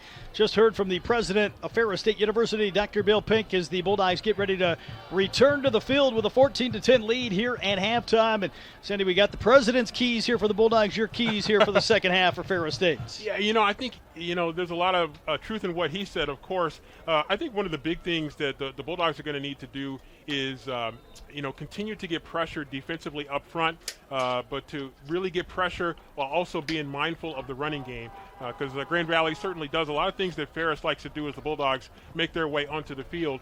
And so getting pressure while also being cognizant of the running game is going to be very important. And offensively, the Bulldogs need to continue to stretch that field and to make Grand Valley pay for being overly aggressive here as the cannon goes off again in the south end zone. Ferris State back on the field here as the Bulldogs get ready for half number 2 against Grand Valley State. We mentioned it right before President Pink came on. The attendance total has been updated officially, a Top Taggart Field Stadium record, 12,661 fans here this afternoon, and many of those fans stayed around for the entire halftime, did not go back into the tailgate lots. Great crowd on hand here today. Beautiful weather as the sun has actually been out a little more this afternoon than we maybe expected coming into the ball game. Yeah, earlier in the week we were thinking, maybe we're going to have some rain a little bit and a little bit colder temperatures, but it ends up being a pretty nice day here, to be honest. So you can't ask for much more than this. Let's take one final look here at halftime of the GLIAC scoreboard presented by Domino's. 13:15 to go down in Caledonia. Davenport leads Wayne State 33-28. Panthers trying to stay undefeated along with the winner of this football game. Michigan Tech at halftime leads Northern Michigan 7-0 in the Miners Cup battle up in Houghton, Michigan. And just underway, first quarter action, Saginaw Valley State and Indianapolis tied at 7 in University Center, Michigan. We'll take one final 60-second timeout. The second half when we return from the Anchor Boat Classic right here on Sunny 97.3. You probably know I know Gut's going on. I don't know. It's state of the art and it's current and it's open. It offers my students a place to grow and bond together in the heart of campus. It'll be kind of a focal point, and that'll help for recruiting and retention and things like that. There's opportunities to do learning in informal learning spaces as well as in beautiful equipped classrooms. Having more of a home is a huge booster for morale, but it also helps in scheduling classes. We're looking to be a leader here in the state. Is going to offer a beautiful new atmosphere for us to teach and learn in.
Bentley and Sandy Golston with you as we get ready for the start of the second half.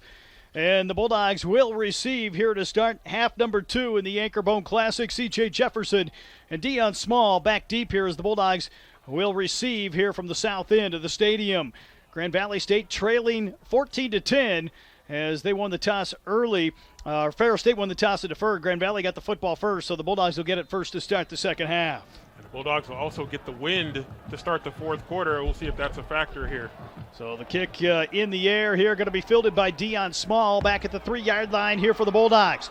Small on the return, trying to get some blocks, found a hole and gets it out across the 20 to about the 22-yard line, and that's where the Bulldog offense will start here in half number 2. Bulldogs trying to see if they can get that rhythm passing game going here, try to stretch the field, loosen up that GVSU defensive front. Grand Valley's so good on that defensive line. Can the Bulldogs continue to loosen them up with the passing game? Malik Mitchell still at the controls here for Ferris State as we start half number 2. He's got trips to the left side. One man to the right side of the formation here for the Bulldogs. Marcus Taylor lined up to his right here. Lakers in a 4-man front. The Bulldogs will give it off to Taylor on the sweep, and tripped up in the backfield. Big play made here in the offensive backfield by Abe Swanson, the talented All-American linebacker here for GVSU. Yeah, we haven't called his name a ton tonight, but that was a big-time play by a big-time player there as he's able to zip in there, and good balance right there to make that tackle. Mitchell will line up here in second and call it about 14 yards to go as he works out of the shotgun set. Trips left side here. Mitchell back to throw, has time across the middle. High throw to Jefferson. He's got a lot of room. Out to the 45 and tripped up at midfield before the ball squirted loose after he hit the ground. C.J. Jefferson with a big grab for the Bulldogs. Yeah, got C.J. in a lot of space right there. Good job there by Mitchell. He got some pressure up the middle, but found Jefferson there, and Jefferson a lot of room to run. C.J. Jefferson gives Ferris State the football out to the Bulldog 49. First down and 10 here for Ferris State, just underway in the second half. Mitchell with Taylor to his left here. Short package over on the far side of the field here for the Bulldogs. Taylor motions out. Now Jefferson comes back in motion here for the Bulldogs. Option to the near side to CJ. CJ trying to turn outside, not able to do so. Another big play made here on the edge for Grand Valley State by Therese Reed, redshirt freshman out of Indianapolis. So much speed on both of these defenses, especially you get out to the edge right there. Early pitch on the option right there. Good job fighting off the tackle by Reed and making the shoestring tackle, or I should say fighting off the block to make the shoestring tackle. Second and call at 13 from the 46 here as the Bulldogs approaching midfield here. 4 receivers in the formation. Mitchell back to throw, has time, delivers the ball complete to Tyrese Hunt-Thompson down to the Laker 48-yard line here as the Bulldogs get a short pickup with third down coming up here for Ferris State offensively. Lost his mouth guard right there, popped out there on the initial contact right there. I don't know if he wants to pick that one up and use it off the ground, but sometimes necessity makes you do strange things. No one went home at halftime here as this crowd still electric this afternoon. 3rd and 6 now for Ferris State from the Laker 47 as the Bulldogs try to pick up this first down. Mitchell in the gun. Will take the snap. Double reverse here to Hunt-Thompson. Trying to use his speed around the corner for the Bulldogs. And the Lakers able to make a big play from the secondary where Antonio Strong, the senior from Grand Rapids Catholic Central, comes up to make the stop for no gain. Yeah, Bulldogs didn't get the Lakers to bite quite enough on the misdirection there on the reverse here as they started with the sweep, but they got Grand Valley penetrated so deep defensively that you got a lot of room to make up right there. Good pursuit right there to the sidelines by GVSU to make that tackle well short of the first down. Darrell Johnson back deep here for the Lakers at his own 15. Quentin Beck on to punt for Ferris State as the Bulldogs get a motion now in. And now Caleb Murphy, the lone protector right there for the Bulldogs. Beck will get this one away just barely for the Bulldogs. Johnson will field it at the 15. Trying to turn back to the near side. Pursuit to the football here for the Bulldogs, able to run him out here at the 20-yard line and close to being a flag maybe for a face mask, but nothing thrown right there for the Bulldogs. I think if there was, the official that probably would have had the best opportunity to call it was kind of trailing the play. So they do run him out of bounds, and fortunately he did not go down to risk a potential late hit right there. But again, running sideline to sideline against teams with speed like this is just very difficult. Cade Peterson and the Lakers come back onto the field. Big thanks to Pepsi and Gatorade for their support of Ferris State Athletics. Peterson will give it off to Reed here, inside give, and got a couple maybe before Irving Bay and company able to haul him down from behind here for the Bulldogs. Good job there by Duron. Irving Bay kind of getting him wrapped up there. Give Reed credit though. They kept the legs moving a little bit and ended up getting a couple yards off. They're going to give him 3 off of it.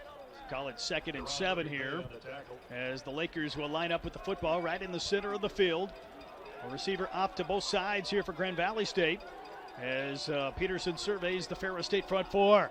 Peterson drops back to throw, has time again. Late rush coming here. Ball lofted out here to the near side and not able to hook up with his tight end Peterson here on the near sideline. I think Jordan Jones, some of those defensive linemen thought maybe they were held, but no flags there on the play. Yeah, Bulldogs not able to quite break the pocket right there. Jordan Jones was held, but that pass just a little long, Peterson to Peterson. So 3rd and 7 here with 11:15 to play. Bulldogs trying to get off the field here defensively on this first drive for Grand Valley State in the 3rd quarter. Twins right here is the crowd making some noise here for the Bulldogs. Now 2 receivers to the left side. Peterson has time, over the top. Justin Payout on coverage, and it's going to be hauled in for Grand Valley State. Nice play on the football by Darrell Johnson to come down and make the grab. Yeah, he did a good job going up and getting the ball there, and Bulldogs got caught, kind of boxed out a little bit. And again, Bulldogs not quite able to get to Peterson, get enough pressure, and jump ball that they have not been able to hit very many times in here. And boy, you got to give him credit. That's a great grab. In between a couple defenders, Payout was right there on coverage with a man behind, but able to make the grab here at the Ferris State 44-yard line. 1st down and 10 here for GVSU as the Lakers have it in Bulldog territory here early in the 3rd, trailing 14-10. Now Peterson will motion out a man. He'll give it off here. Provencher on the inside give here, and 1st down pickup here of about 4 yards here to the 40 for GVSU. Yeah, good job. Good forward lean there. Good push up front by the offensive line as Grand Valley trying to sneak a little run play right in there to prevent her, keep the defense honest. Caleb Murphy coming up off the bottom of the pile for Ferris State, making the stop here for the Bulldogs as the Lakers will line up here on the left side hash. Call it 2nd and 6 here for Grand Valley. 5 minutes gone by here in quarter number 3. You're in tune to Bulldog football right here on Flow Sports and, of course, on the Bulldog Sports Network and Sunny 97.3. Peterson with a tailback to each side here in the offensive backfield. Play clock at 2 here for Grand Valley. They just get it away. Handoff here to the near side for Kyle Knott. Nothing doing.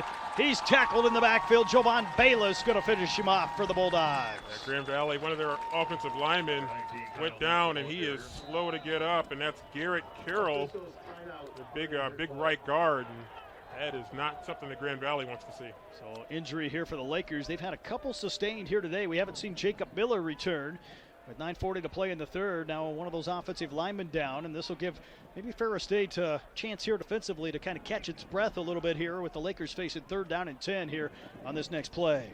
Yeah, this is a big play right here as Laker medical staff, even Coach Mitchell, all the way 3/4 of the way across the field here to take a look at Carroll to see how he is doing. He went down and maybe a lower leg injury of some kind. Big fella might need some help to get off the field. Ferris State Grand Valley State rivalry will turn its attention to the soccer field tomorrow. 1 o'clock kick down in Allendale between the Bulldogs and the Lakers, the defending national champions, as Carroll is back up and on his feet and appears to be able to shake it off here for GVSU. Yeah, he looks like he's walking it off, so hopefully he's going to be okay for the Lakers. And again, as we said, don't want to see any injuries, and looks like he's probably going to be okay. So he will head over to the sidelines here for Grand Valley State. 3rd and 10 coming up. Big play here for the Bulldogs here defensively. 3rd and 10 trying to get off the field here at the 44-yard line here on the Ferris State half of the field. Yeah, just saw the replay, and that's one of the reasons that those offensive linemen wear those big knee braces right there. He got a hit on the side of his knee here. Big 3rd down here. Bulldogs in a 4-man front here. Murphy lined up on the edge on the right side as Peterson drops back to throw. 4-man rush from the inside. Peterson has all kinds of time. Late rush here, and he has to throw that one away to the sideline. Good pressure late from Jones and Hall in the offensive backfield. Yeah, they did a great job finally able to collapse the pocket there, running Peterson over to the near sideline. And Peterson really just trying to throw the ball away, but had Walker right there as Ian Hall almost made a great play and did end up pressuring him into the bad throw. So Ferris State going to get the football back here as Grand Valley State will have to punt with 9:18 to play in the third. Marcus Taylor back at his own 10 here awaiting this punt for the Ferris State Bulldogs. Bulldog football live today right here from Top Taggart Field, and a flag thrown and some movement here. Going to cost Grand Valley State, I think, 5 yards. Ball start, offense number 24. Whistle blowing here. Grand Valley going to punt it from about 5 yards deeper now. Penalties not much of a factor in that first half between either one of these teams, as that'll cost the Lakers just 5 yards. So call it 4th and 15 here with the ball now spotted back right near midfield at the Ferris State 49. Taylor still standing near his own 10 or 11 yard line here for the Bulldogs. They get this punt away here down the sideline to the right. Going to be no return here, and it's out of play. Going to be marked out right around. They're going to keep moving up, so all the way out to the 20. So looked like it landed back near the 10, but marked out of bounds at the 20-yard line, and that's where we'll see the Ferris State offense. Would love to see the Bulldogs put together a scoring drive right here to push this lead here in the third quarter. Yeah, you get the feeling that this next score is going to be critical here, as Grand Valley with a pretty decent punt considering they were kicking into the wind. Trips left side here, 4 receiver set again for Ferris State as the Bulldogs will send Jefferson in motion. They'll run the option here to the near side, a pitch to CJ. He's got some good yardage here, able to pick up about 7 or 8 yards here on first down for the Bulldogs. Yeah, Bulldogs able to run that option pretty well, get the defender to come up and commit, then you make the pitch, and hopefully you get a good matchup here on the edge as we see the fake give on the dive. And then Malik right there, a quick pitch there, seeing his man, plenty of space on the outside. Bulldogs working some bodies in up front. Tim Anderson at right tackle, Bob Anderson at left tackle here for the Bulldogs. They've mixed those guys around here up front a little bit this afternoon. Mitchell takes the snap, back to throw. Pocket collapses. He's hit as he throws, but Childress makes the grab. And a first down. Dangerous throw. Found a way to pick up the first down, but Malik down right now. And a little banged up, but he does pop back up. And tough kid. That's good to see. Played through the injury the entire first week. They found out a few days later that he was actually injured and cost him a month of the season, but back to form here this afternoon in his first game back. He pops right back up, and he is definitely not looking to leave this game again anytime soon. You get the signal from the sideline here with 10 on the play clock now for the Bulldogs. First down and 10 here from the Ferris State 32. Taylor motions out to the right side. Trips left here as Malik takes the low snap. Now in the pocket, hit as he throws again, and able to make a big grab on the sideline on the far side was Taylor to the Laker 35. Unbelievable adjustment right there by the magical Marcus Taylor as he is able to find the football right here. Grand Valley kind of collapsing the pocket a little bit. Big hit there on Malik, but he gets the ball up there. Great adjustment there in the air by Marcus Taylor. Taylor will call for the substitute here as he hustles out, wants to catch his breath right there. He's been all over the field here today as Amari O'Brien will check in. First down and 10 here from the Laker 35 as Mitchell will walk back up to the line here inside of 10 on the play clock. Bulldogs have it down to 6 seconds now. Clock still winding here as they move O'Brien in motion. He gets it on the sweep, trying to turn back upfield, and does. Makes a great move down inside the 20 into the 14-yard line. Amari O'Brien on the carry off the right side. Yeah, good job there by Amari O'Brien, running in traffic right there on that sideline. And I tell you what, finding the smallest of seams to run up through there and keep that drive alive right there as the Lakers had a chance to get him in the backfield, missed him. We do have a flag, though, on the play. It was hard to spot there at the 30-yard line. Yep. So this will negate what was a nice run from Amari O'Brien as the Bulldogs have to get a couple guys back. Some John going on down along that Lakers sideline, but everyone pretty good sportsmanship right here as that'll push the Bulldogs back just a little bit. Been a well-played game here in terms of the emotions here for both teams today. Yeah, absolutely. In a game of this magnitude with so much on the line, not the least of which is bragging rights. Both teams so far intense but clean. Trips right here on the short side. One man back left here in Childress for Ferris State on the wide side of the field. Taylor in the backfield as Mitchell drops back to throw, steps up in the pocket, delivers the pass short to Jefferson. Not able to break the tackle, though. They're going to say he slipped and fell to a knee. Picks up 3 to the 37. But this will set up here for the Bulldogs a little bit longer situation to go with here on second down. That was interesting. The umpire was right there behind him and didn't call it. It was pretty clear. A knee down right there, but the linesman there and the knee did go down. Did not hear the whistle, kept playing on, but they did get the call correct. So second, call it 11 or 12 yards to go here for the Bulldogs. From the Laker 36 here on the spot. Mitchell in the gun. Will check back to his offensive line here. Has time on the play clock. Trips right side here. Back to throw. Dumps it out here to Taylor, and a good open field hit made again here by Therese Reed for Grand Valley to drop Marcus Taylor for a couple-yard loss. Big time play right there by Therese Reed. Comes in and before Marcus Taylor could really be able to turn and square the shoulders as that was Malik Mitchell finding the hot receiver right there. Good hit by Reed. So call it 3rd and 14 here for Ferris State, and now the Bulldogs here need to pick up some yardage here to have a chance maybe to go for it on 4th down should they not get it. This 14 yards to go here for the Bulldogs. I think the Bulldogs would probably want to get Rob at least about 10 yards. 5 receiver set. Now Taylor back into the backfield on the left side. Jefferson in motion. Low snap here. They run the option back to the near side. Malik going to keep it here for the Bulldogs and gets it down inside the 30. Going to be short of the first down, but now probably place on the field where you go for it if you're the Bulldogs. Yeah, that was that 10 yards I was talking about right there. Now you feel a little bit more comfortable going for it on 4th. So 4th down here at about 5 yards to go from the Laker 30. An injured Grand Valley State player, Christian McCarroll, kind of hobbling over to the sideline. As Mitchell might have got the Lakers to jump. Free play perhaps. Looking over the top for the end zone. And broken up. Was trying to hook up with Brandon Childress, who almost made a great play on the football. Yeah, that should have been holding in the end zone, too. looked like Brandon Childers had his shoulder pad almost ripped off there. Lakers staff upset maybe with the flag was thrown right in front of Coach Matt Mitchell over on the Lakers sideline. As Mitchell saw the free play. This will keep the drive alive here for Ferris State with 5:09 to play in the third quarter. Yeah, Lakers upset, Rob. I think they felt that they got back and that should not have been offsides. So the Bulldogs going to make some changes here again up front, rotating some bodies, trying to keep some guys fresh as Agazi will come back on at left tackle here. Bryce George at left guard here for the Bulldogs.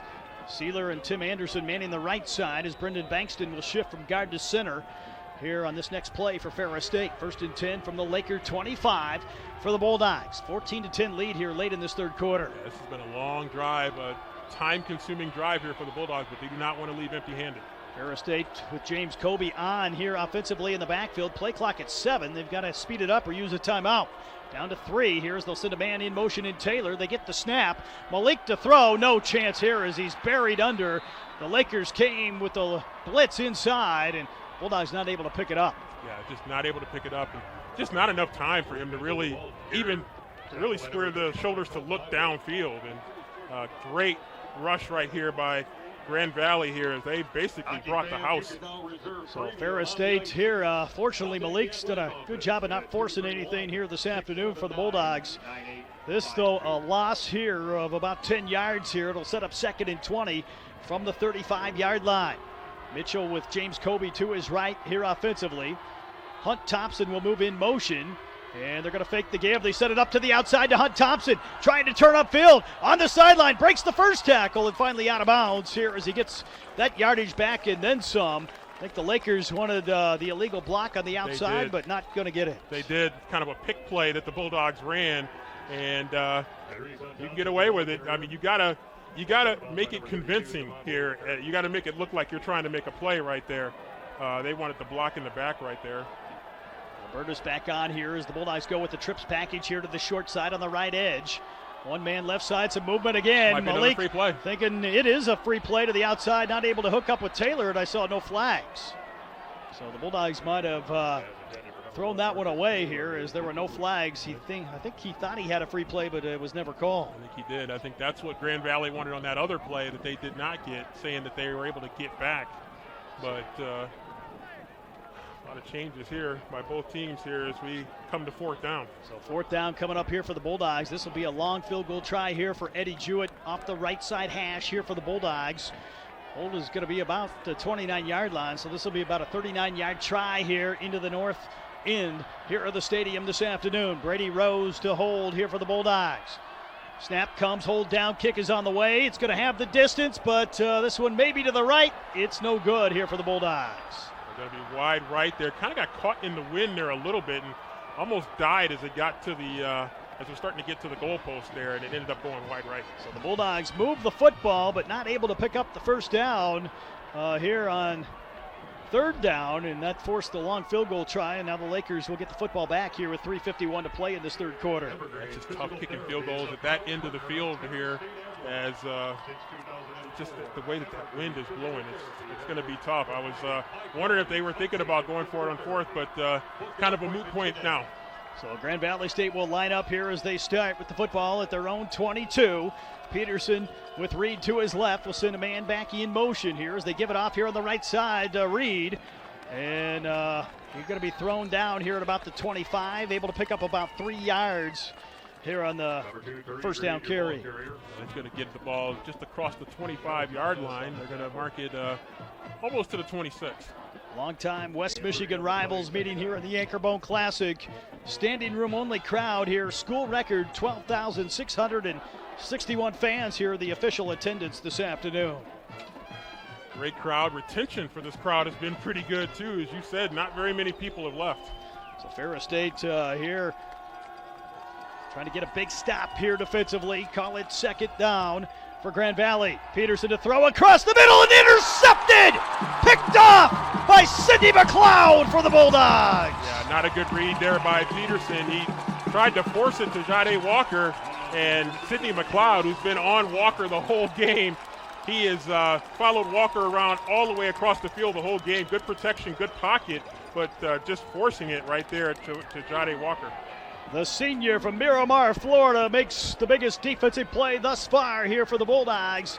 3:02 to play here in the third, and Ferris State's going to get it here at the Laker 36-yard line. New life here for the Bulldog offense.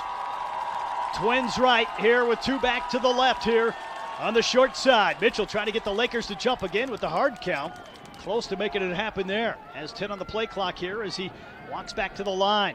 Now back into the gun here with James Kobe to his right. Mitchell takes the snap. Bulldogs try to pick up the blitz, and they do. To the outside.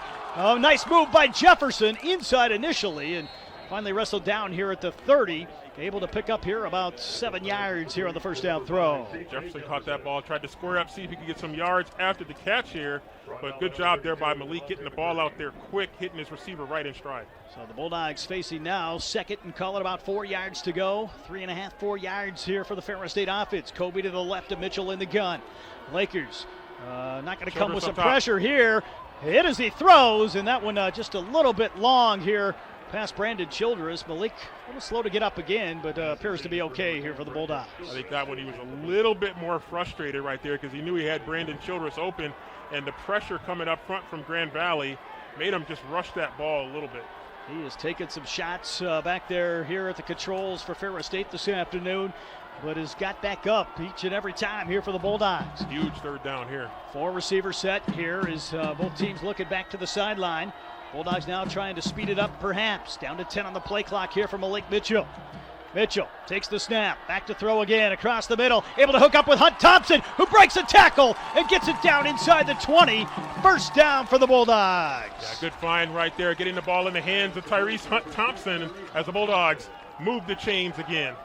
So first down here for Ferris State, down to about the 15-yard line, between the 15 and the 16 here. Nice hookup from Mitchell to Thompson here for the Bulldogs late in the third quarter. Yeah, good rush off the edge by the Lakers, but Tyrese Hunt Thompson, the hot receiver, catching the ball right in the middle of the field. Ferris State inside of 2 minutes left here in the third. First down and 10 for the Bulldogs. Mitchell with an empty backfield. 4 receivers here to the left side. Has time again to the outside. Able to hook up with Hunt Thompson again. And out of bounds down inside the 10 to about the 7 or 8 yard line here as the Bulldogs, again, very close to another first down. Yeah, Tyrese Hunt Thompson is the man right now as the Bulldogs find him again. Taking advantage of that little bit of cushion on the outside there. Great ball there by Malik. Now comes the power game here for Ferris State as Zamir Knighton will check in the offensive backfield. Mason Pline and Brendan Swayjack, the 2 tight ends, will also come on, along with Carson Golker, seeing his first action here at quarterback for Ferris State this afternoon. It's going to be strength on strength. Bulldogs trying to go with power. Golker with Knighton to his left. It'll be Carson here on the delayed run to the right side. Golker to the end zone! Touchdown Bulldogs! And Rob, he ran away from the power side right there as he kind of paused, held the football, saw how the play was developing, and it came off the right side, power to the left. They pulled to the right. Good block right there, good seal block on the outside, and into the end zone for the touchdown. Swayjack, great seal block. 1 play, 1 snap, 1 touchdown for Carson Golker, number 2 in the country in rushing touchdowns.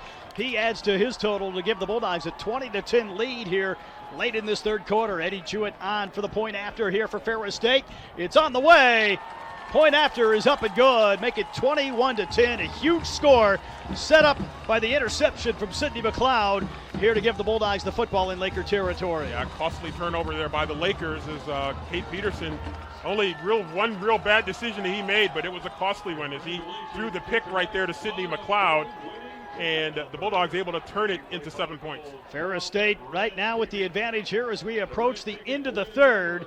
And the Ferris State Bulldogs, number 1 in the country, trying to win this Anchor Bone Classic for the 9th time in the last 10 regular season meetings. This one far from over, though, this afternoon. A lot of football left in this game, but Bulldogs there again. We talked about turnovers being a key, and you turn the ball over, if you can make the other team pay, then that's like an extra possession that you're able to get. And Bulldogs did a great job making the Lakers pay on that with a 7-point touchdown to basically complete the process of getting the interception and converting.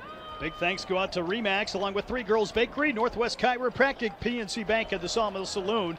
All proud sponsors here of Ferris State athletics action. The Bulldogs with a 21-10 lead over the Lakers. 5 plays, 36 yards. Took a minute and 42 seconds, and Carson Gulker scores from 7 yards out to give the Bulldogs the 2-score lead here on the Lakers. Mitch Middleton to kick it away here from right to left as we look down at the field. Spinning kick here, going to be fielded by Johnson back at the 3-yard line here for Grand Valley State. And the Bulldogs make some contact downfield. Flag thrown here. That flag was from way behind the play. So that will send Grand Valley State and Ferris State to the sideline. Good leadership there by Caleb Murphy. Justin Payout a little frustrated with the kind of the tackle on the block on the far side. Came up with some emotion, but Murphy right there to kind of get him back here for the Bulldogs. This will be an interesting flag because that was... And it does look like holding here on the return against Grand Valley State. Well, I think that was called against Justin Payout over on that far side. It must have been. Otherwise, I don't know if he's getting his vision checked at the Michigan College of Optometry, but he had some good vision to see that if it wasn't right there on the near side. So this will move the football all the way back near the 11-yard line here for GVSU as Peterson and the Lakers will have to start from back inside their own 15. He's got Reed to his right here as the Lakers in a 3-receiver set with twins back to the right side. Man in motion here to the left side as Peterson drops back to throw. Looking to throw. Now across the middle, able to hook up. And this will be a first down here for GVSU. Catch made by Tillman across the middle as he found some space in that defensive secondary. Yeah, give credit to GVSU's Oladipo leaping off the field here right now. Give credit to Grand Valley's offensive line. They have given Peterson a lot of time to throw. So Ian Hall will come on here for Oladipo. A little shake it up here. He's battled some injuries and hopefully nothing serious here as the Ferris State medical team takes a look at him. Inside give to Reed, this time off the left side and good for a couple yards here before he's brought under by the right side of that Bulldog defensive line. Wayne State leading Davenport 43-40 in the fourth quarter with 3:07 to go as Northern Michigan right now trailing Michigan Tech 14-0. Late in the third quarter in the Miners Cup battle. Saginaw Valley State leading Indianapolis 21-7 in the second quarter. That'll be a big win for the Cardinals. 2nd and 7 here. Maybe the final play of the third quarter here from the 34. Peterson to throw. Has time again, and this time he's sacked though as the pressure came late. Murphy drags him down along with help from several others here. Jason Williams in there for the Bulldogs. Nick Thomas, you name it there for Ferris State. Is that a good way to end the third quarter here for the Ferris State defense? The Bulldogs head to the fourth with a 21-10 lead here in the Anchorbone Classic. We'll be back with quarter number 4 in 60 seconds right here on Sunny 97.3.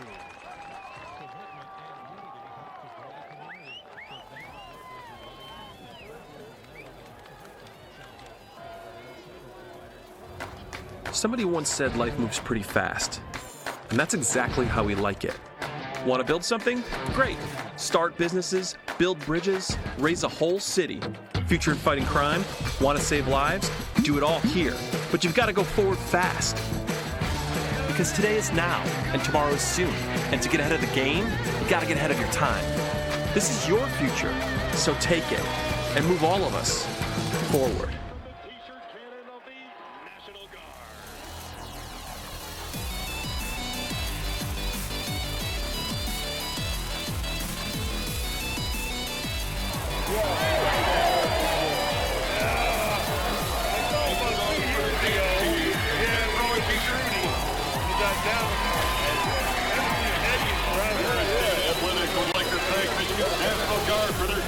And support of Ferris State Athletics.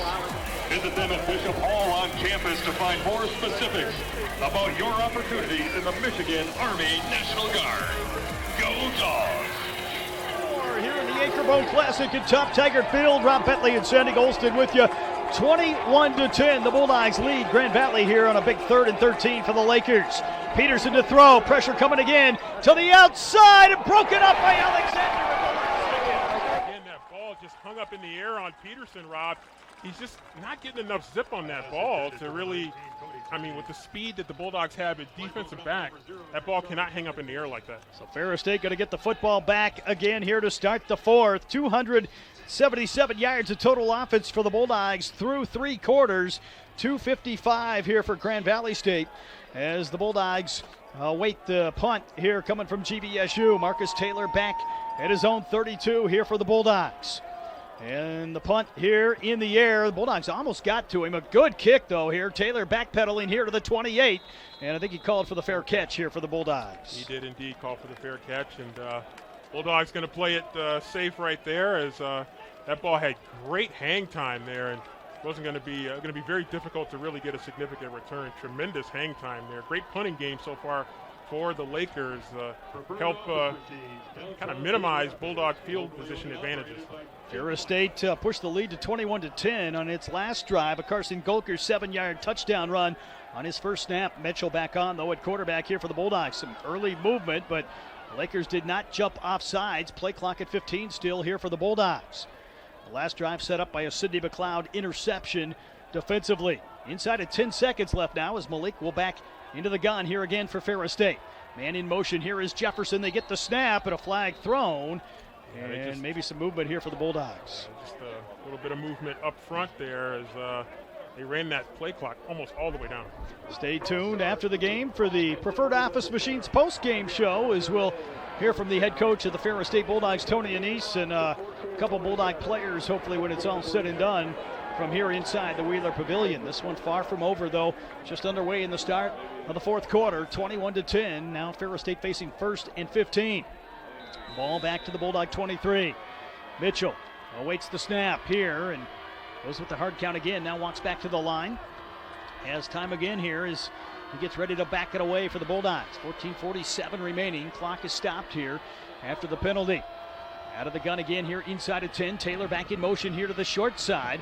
Bulldogs will take the snap here with 5 seconds. They fake the give. They throw to the outside. Able to hook up here with Taylor, who kind of lost his footing. Catch made, though, right around the 30. Good for about 7 yards here as he got that lost yardage back then, plus a couple more.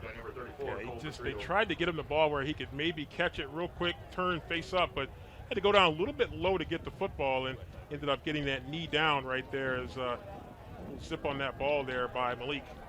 So this here for Ferris State makes it 2nd and 8, maybe 2nd and 9. Did not give him a great spot. Scoreboard says 2nd and 8. The down marker a little closer to 2nd and 10 here for Ferris State. Mitchell takes the snap, flag thrown again as the Bulldogs had some movement early before the snap came, and I think this one may be on Ferris State. Mitchell pointing in the Lakers' direction, but not sure he's going to win this argument. Well, we'll see. Linesman coming in and make sure they're all on the same page with what they're going to call here, as it is going to be another false start against the Bulldogs. So it will be against Ferris State here.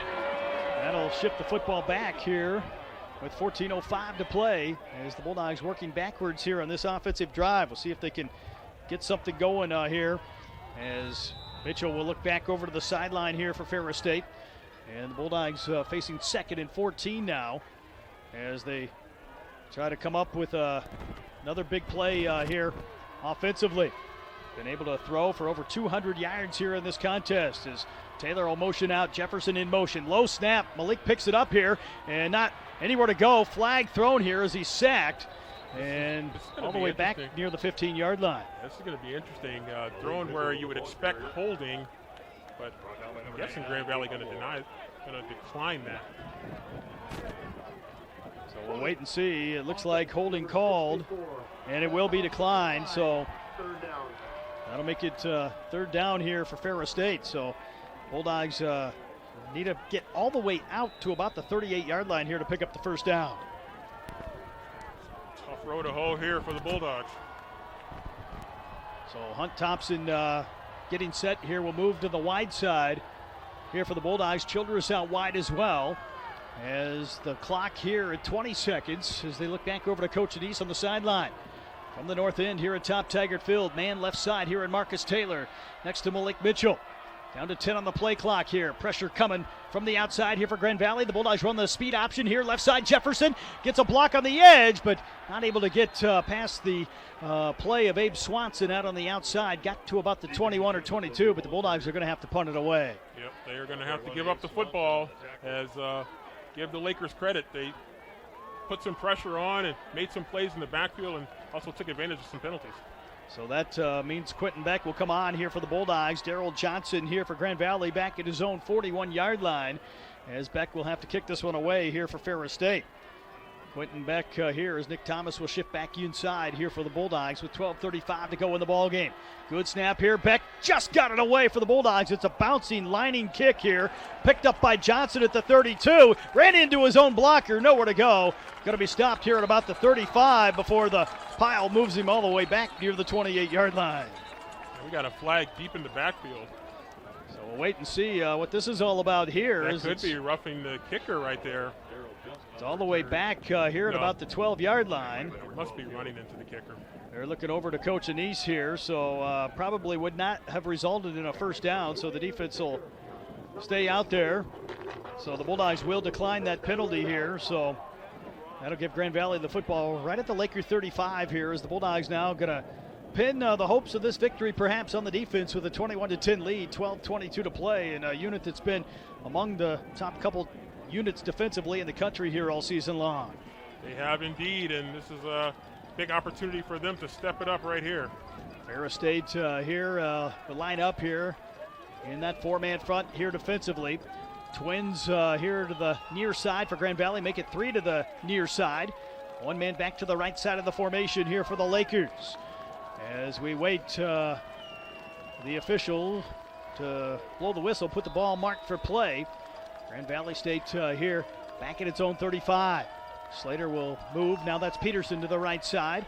They'll run it in the hands here of Avery Moore off the right side and maybe got a yard. Bulldogs were right there. Sintel Williams able to kind of drag him back. Jake Plamondon out there on the far side of that defense, along with help from some others here for the Bulldogs. Jason Williams coming in from the linebacker level. Bulldogs right there kind of sensing that design run and able to get enough bodies over there to really clog the running lanes, and not a lot of room for him to run. Oladipo back out there here up front for Ferris State defensively as Moore works out of the gun again. They shift Peterson back left side. Now Peterson back on here, rather, for Grand Valley.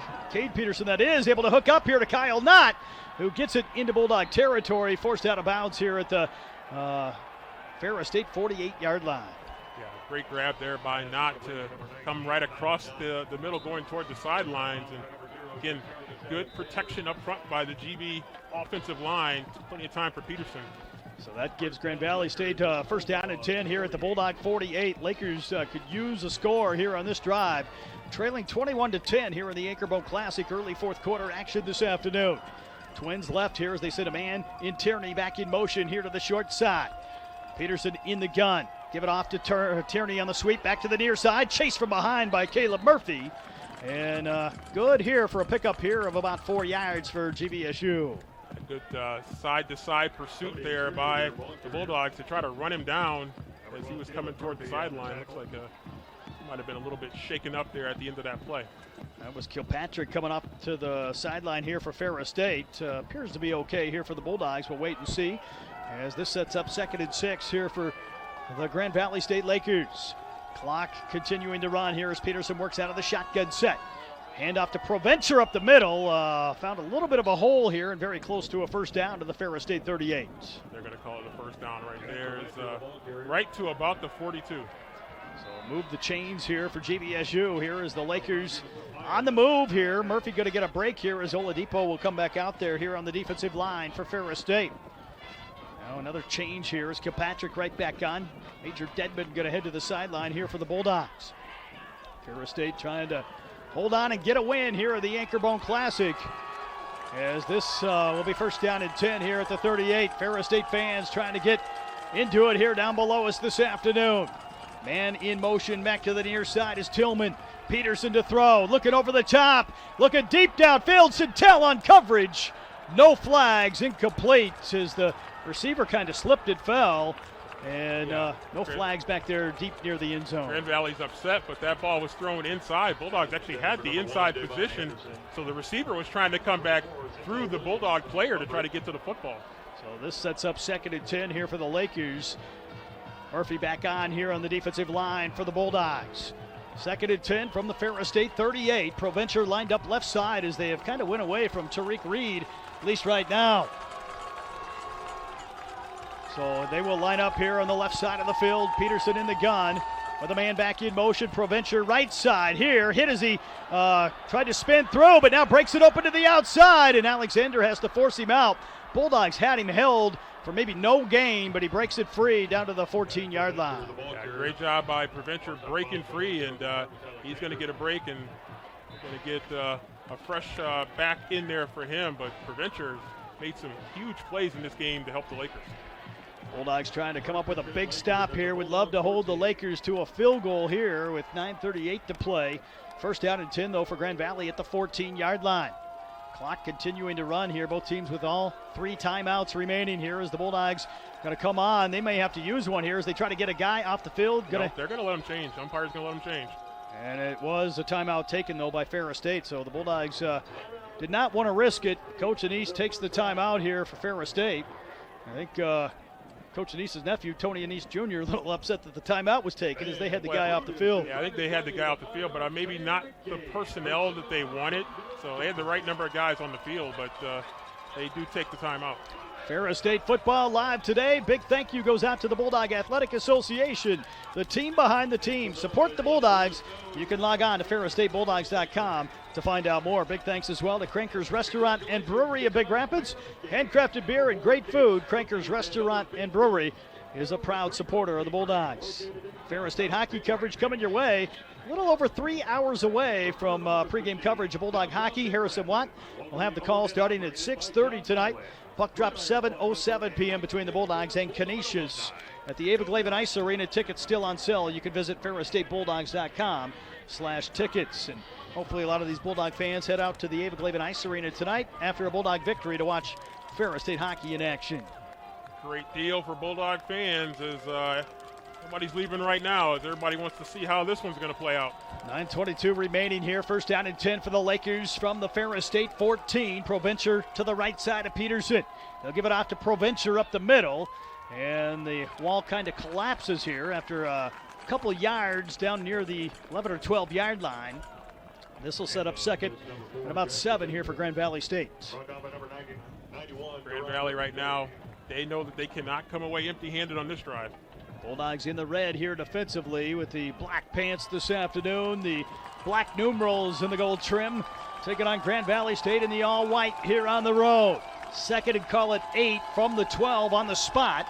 Lakers with 2 to the left. Provencher lined up left. Peterson drops back to throw again. Looking over the top to the end zone and out of bounds. They're going to call it incomplete. So the catch was made in the end zone, I believe, by Tillman, but they're going to call him out of play, and that'll set up third down here for Grand Valley. This is a big one coming up here for the Lakers, and looking at a 21-10 deficit right here. They need a touchdown. 3rd and 8 here from the 12 for GVSU. Big play here for the Ferris State defense, as you'd love to hold Grand Valley State to a field goal try here with 8:38 to go in the ball game. Twins to both sides, tied in motion back to the right side. And Peterson looking to the right side. And across the middle, caught here down inside the 5. Catch made. And this will be a 1st and goal now for Grand Valley. Big catch across the middle by Walker.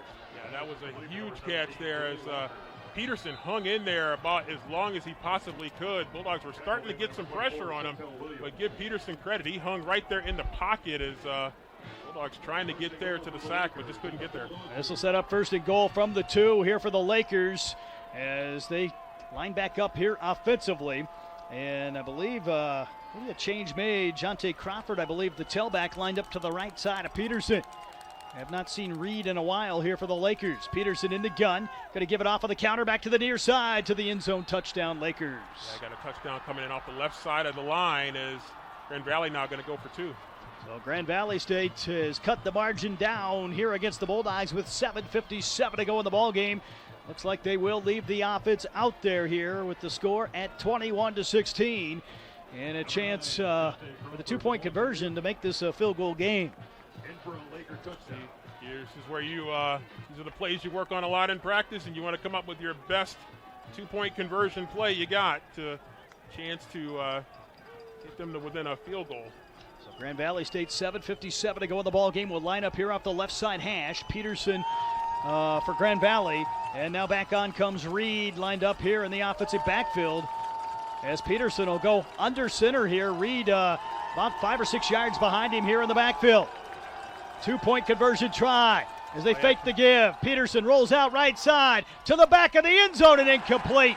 Was looking for Walker, throw maybe a little bit high, and he could not haul it down. Yeah, you knew they were going to go with some kind of play action. They had Reed back there deep as if they were going to go for a deep handoff, but obvious distraction right there as they went to the play action. But the Bulldogs, good defense right there, flooding the passing lanes right there. Everybody covered. Reed covered out of the backfield, and everybody covered in the end zone. And Peterson trying to make a play with his best option right there, trying to hit Walker, but overthrew him. Bulldog offense will come back out here after this kickoff from Grand Valley State, and now need to pick up some first downs here in the final 8 minutes to maybe put this one away here for the Ferris State Bulldogs. Yeah, that stop right there cannot be undersold, but you're right, the Bulldogs, they got to keep a drive alive here and try to keep this Laker offense back off the field here and see if they can limit the amount of time that they're going to have to get themselves a touchdown, which is what they're going to need to do to change the complexion of this game. So Grand Valley State will line up here. Bulldogs do not want to be fooled here as Deion Small and C.J. Jefferson are back inside the 5-yard line. Grand Valley goes 65 yards in 10 plays, took 4 minutes and 25 seconds, and Crawford with a 1-yard touchdown run to cut the Ferris State lead to 21-16 here in the Anchorbone Classic. Kick high and in the air here, spinning kick here, going to be fielded by Deion Small at the 14 here for the Bulldogs. Trying to find a wall and going to spin forward here to about the 28. That's where the Ferris State offense will start as the Bulldogs will come back out here offensively. And we'll see if they can move the football here against a pretty stout Laker defense. Pretty stout Laker defense that you know is going to be playing them for the run right here down the stretch. This game so far, heading to the final 7:52, has been all that we expected here in the Anchorbone Classic, 1 versus 2 in the country. Mitchell in the gun as the Bulldogs will line up here off the right side hash. James Kobe lined up right side here as the tailback here of the Ferris State offense. Mitchell going to back away now here as the play clock already down to 6 seconds here for Malik. He'll take the snap. He's going to give it off to Kobe here on the inside give. Nothing doing here as he got back to the line of scrimmage. That was about it here for the Bulldogs. Barely got back to the line of scrimmage. Grand Valley, of course, going to tee off against that run. Lakers all 3 timeouts right now. So Ferris State trying to get some first downs here on this drive here as the Bulldogs not able to get much there on the inside give on that first down carry. Bulldogs will line up here. Trips to the right side. 1 man left here for Malik Mitchell. Mitchell to throw again here for the Bulldogs. Pressure coming. Now he takes off on the ground. Malik slides forward here. Gets it out to the 35-yard line. Able to pick up about 7 yards. 3rd and short coming up now with 7:10 to go in the ball game. Put some a little bit more of a good spot right here with those extra yards here. It's 3rd down. A little bit more clutch. Lakers trying to get their fans up on the east side of the stadium. So call it 3rd and 3 from the 34-yard line officially here on the spot as they move it back a yard. Mitchell in the 4-receiver set. Bulldogs going to run it to the outside here to Marcus Taylor, trying to turn up around the corner here and going to be very close to a first down, but I don't think he got it. And 4th down coming up now for the Bulldogs. It's going to be about 2 yards short. So we'll wait and see where the spot is here as the Bulldogs tried to sweep to the right side. Ooh. Actually, it's going to be about 1 yard short. So now Ferris State here. The Bulldogs going to talk it over here as the clock inside of 6.5 minutes. Mitchell and the offense wanted to go for it. And now the Bulldogs are going to send on, I think, the punting unit here with 6:18 to go in the ball game. That'll get the Laker fans excited as they try to get the right personnel on the field. Yeah, Bulldogs, little disagreement about what to do on that play. Down to 3 on the play clock here as the Bulldogs get the snap. Punt is away, and it's a good one. All the way downfield. Johnson has to turn, fumble the football, but back on top of it here at the 16-yard line. The Bulldogs able to flip the field here off the leg of Quentin Beck. Yeah, that could have been devastating for Grand Valley, but Lakers able to jump back on it here, but a great punt, as you mentioned, by Beck. So now the Lakers get the football. 5:58 to go in the ball game, trailing 21-16. Here in the Anchorbone Classic, the Bulldogs need a big stop here defensively. We'll see if they can slow up this Grand Valley State offense after a nice drive from the Lakers to get back within a score. Well, it comes down to this right here. This is the drive of the game so far. Trips left side here as the Ferris State fans trying to get into it here inside of 6 minutes to go in the Anchorbone Classic. Peterson Check that, it's Moore running to the right side. Got a good hole here. Takes the shot, stays on his feet. He's got a first down and then some. All the way out across the 40-yard line. Looked like he was going to be stopped for a minimal gain, but breaks it open out to the 42. He did. I tell you what a run right there. This is a design play. Tariq Reed, the lead blocker right there. Jordan Jones couldn't quite get him. Bulldogs nearly had him wrapped up right there, but he just kept pushing forward. Ferris State's won 43 consecutive regular season games, 19 in a row overall, going back to the start of last season, but right now with a 21-16 lead here with 5:28 to go in the ball game. Lakers here. Moore will give it off here on the short give to the right side. Bulldogs trying to strip the ball loose and able to fight forward here for about 4 or 5 yards was Tariq Reed. Big run there by Reed. As you mentioned it, Bulldogs trying to rip that ball free as Reed comes off the left side right there. Nice cut there to get through traffic. Major Deadman trying to rip it out of there. They're going to give him about 6 here to the 48. So Grand Valley State approaching midfield here. Inside of 5 minutes remaining in the ball game. 2nd and 4 here for the Lakers. Moore going to stay out there here at the controls for GVSU with Reed to his right. As the Lakers in the heavy set. Going to give it off to Reed on the carry around the right side. He breaks it open and he's got a big hole down inside the Bulldog 30. They got some good blocks on the outside. And he's able to give the Lakers an opportunity here with 4:39 to go. Yeah, Reed got to the edge there and Bulldogs touchdown saving tackle downfield as the Lakers again good blocking right there and got a good angle there to get around Caleb Murphy. Bulldogs trying to find a way here to get a stop defensively here against Grand Valley State. Twins left side here for GVSU as the Lakers going to go to Peterson again. He runs it to the right side on the fake. He's got it down inside the 20 and out of bounds all the way down to the 10-yard line. With 4:11 remaining, the Lakers have it 1st and goal. Yeah, he did a good job faking that inside run, and then Peterson getting to the outside, and right now the Lakers in a rhythm. Down approaching here, under 4 minutes remaining. The Bulldogs with 2 timeouts. The Lakers have 3 timeouts remaining. Here as they have it 1st and goal from the 10-yard line. This battle of wills here between Ferris State and Grand Valley State in the Anchorbone Classic. See if the Bulldogs can find a way here against this Laker offense. They've moved the football here in the last 2 drives. Handoff near side. This is Provencher, turns it up inside, and he gets to the end zone. The Lakers take the lead here with 3:36 remaining. Yeah, great job getting into the end zone here as the Grand Valley players chatting with some of the fans back there in the end zone, but that's a huge drive right there. Great cutback there by Provencher.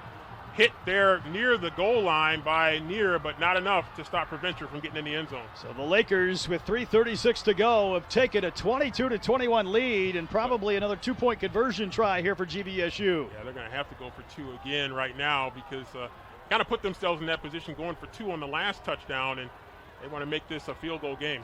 Bulldogs do have 2 timeouts remaining here as the Lakers will line up here on the right side hash. And Peterson will work out of the shotgun set with Provencher to his left. 3:36 to go here on the 2-point conversion try. Man in motion is Walker. They'll give it off to Provencher up the middle. And I don't think he's going to get it here. The pile is not stopped, though. And no whistles. They're going to let him play on. Maybe it was blown down, dead somewhere down there. It looks like he's going to be held for naught. So the Lakers will hold on to a 1-point lead here with 3:36 to go, which means Ferris State just needs to get into field goal range, perhaps. So it could come down to this as we see they give to Provencher, and Provencher stacked up right at about the 2-yard line. Then offensive line pushing, defensive line pushing. So the Lakers fired up over across the field from us on the far side. We'll see if the Bulldogs can turn this one back around here with 3:36 to go in the ball game. Trailing 22-21 here in the Anchorbone Classic and looking for another big comeback. Of course, Ferris State survived last week on the road at Saginaw Valley. This one maybe a stiffer challenge here against one of the top defensive units in the country. Yeah, it's a similar type of situation to what went down last week, and Bulldogs able to gut it out, but it's going to be a tall task here today. Big return here would be huge for the Bulldogs. We'll see if Grand Valley gives Ferris State that opportunity. Deion Small, C.J. Jefferson back near the goal line as the Lakers kick off from the south end of the stadium. leading it by 1 here with 3:36 remaining. Grand Valley able to drive 83 yards in just 5 plays. Took 2 minutes and 22 seconds, and it was a 10-yard touchdown run for Provencher. He's been the thorn in the Bulldogs' side here this afternoon. Kick short in the wind.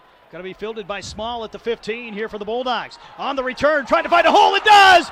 Trips up out to the 38-yard line, so the Bulldogs get some pretty good field position to start this drive here with 3:31 left in the ball game.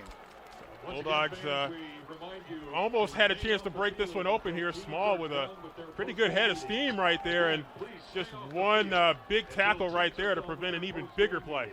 We'll see what Malik Mitchell and the Bulldog offense could do right here. Certainly capable with 3:31 remaining in the ball game. 4 receiver set as Zamir Knighton lines up here in the offensive backfield to the left of Mitchell. Play clock at 10 here. Bulldogs have 2 timeouts left. Do not want to use one right here, though. Low snap. Mitchell picks it up. Looking deep downfield. He's got Hunt Thompson and just missed on the sideline. He was open, but not able to make the grab. Yeah, Malik had a lot of time right there and just kind of let that ball sail on him a little bit. Great job picking up the snap right there. Pocket held just a little high on that throw. So the Bulldogs now facing 2nd down and 10 here with 3:27 remaining. Ball at the Ferris State 39. Here as Mitchell works off the right side hash. Trips right here for the Bulldogs with 1 man to the left. Malik taking his time. Again, has time here in the pocket, able to hit Jefferson across the middle, who turns upfield, tucks it in, and gets it down. The Lakers saying the ball popped loose. No signal yet from the officials, and we'll wait and see if he was marked down or not. The Bulldogs are trying to say he was down. No signal. It's going to be a matter of who's got the ball. It's at the Laker 46. Still no signals from the officials, and it's going to be Grand Valley State football. So they're going to say Jefferson fumbled the football, and he's upset here as he thought he was down on the ground. That one caught by Jefferson at the Ferris State 45, turned upfield, trying to get down. Oh, I thought he was down. It looked like he was down. Whoa, he was down. They're going to give it to the Lakers here. Ferris State upset down on the near sideline here with 3:20 remaining. Wow, I thought he was down. So the Lakers going to get it here. As that a big turnover here for Ferris State. Did look like he was down as we catch a couple replays here. Jefferson turning upfield here as the Lakers come back out offensively. And he was trying to go down. Ball was coming out, but I think his knee was down first. So the Lakers get it here, 1st down and 10 with 3:20 left in the ball game. Bulldogs have 2 timeouts as Grand Valley gives it off to Reed, and he finds a hole and picks up the 1st down here to the 43-yard line of Ferris State. Now, if you're the Bulldogs here, you got to obviously dig in, but a touchdown, which you don't want to think about, does not necessarily beat you. So the Bulldogs have to find a way here to get the football back here with 3:13 and counting left in the ball game. 1st down and 10 here for Grand Valley.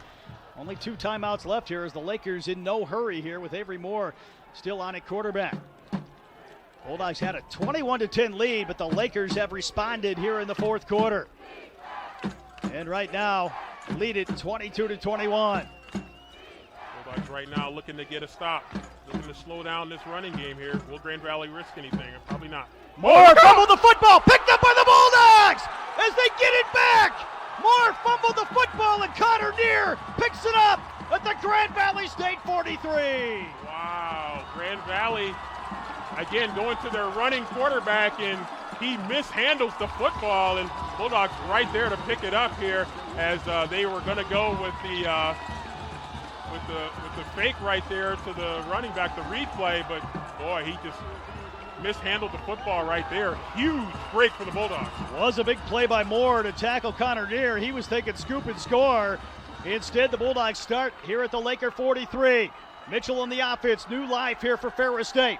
Trips right. Malik back to throw. The Bulldogs pick up the rush. Malik rolls out left side. Trying to find Jefferson and incomplete. He had so much room to run.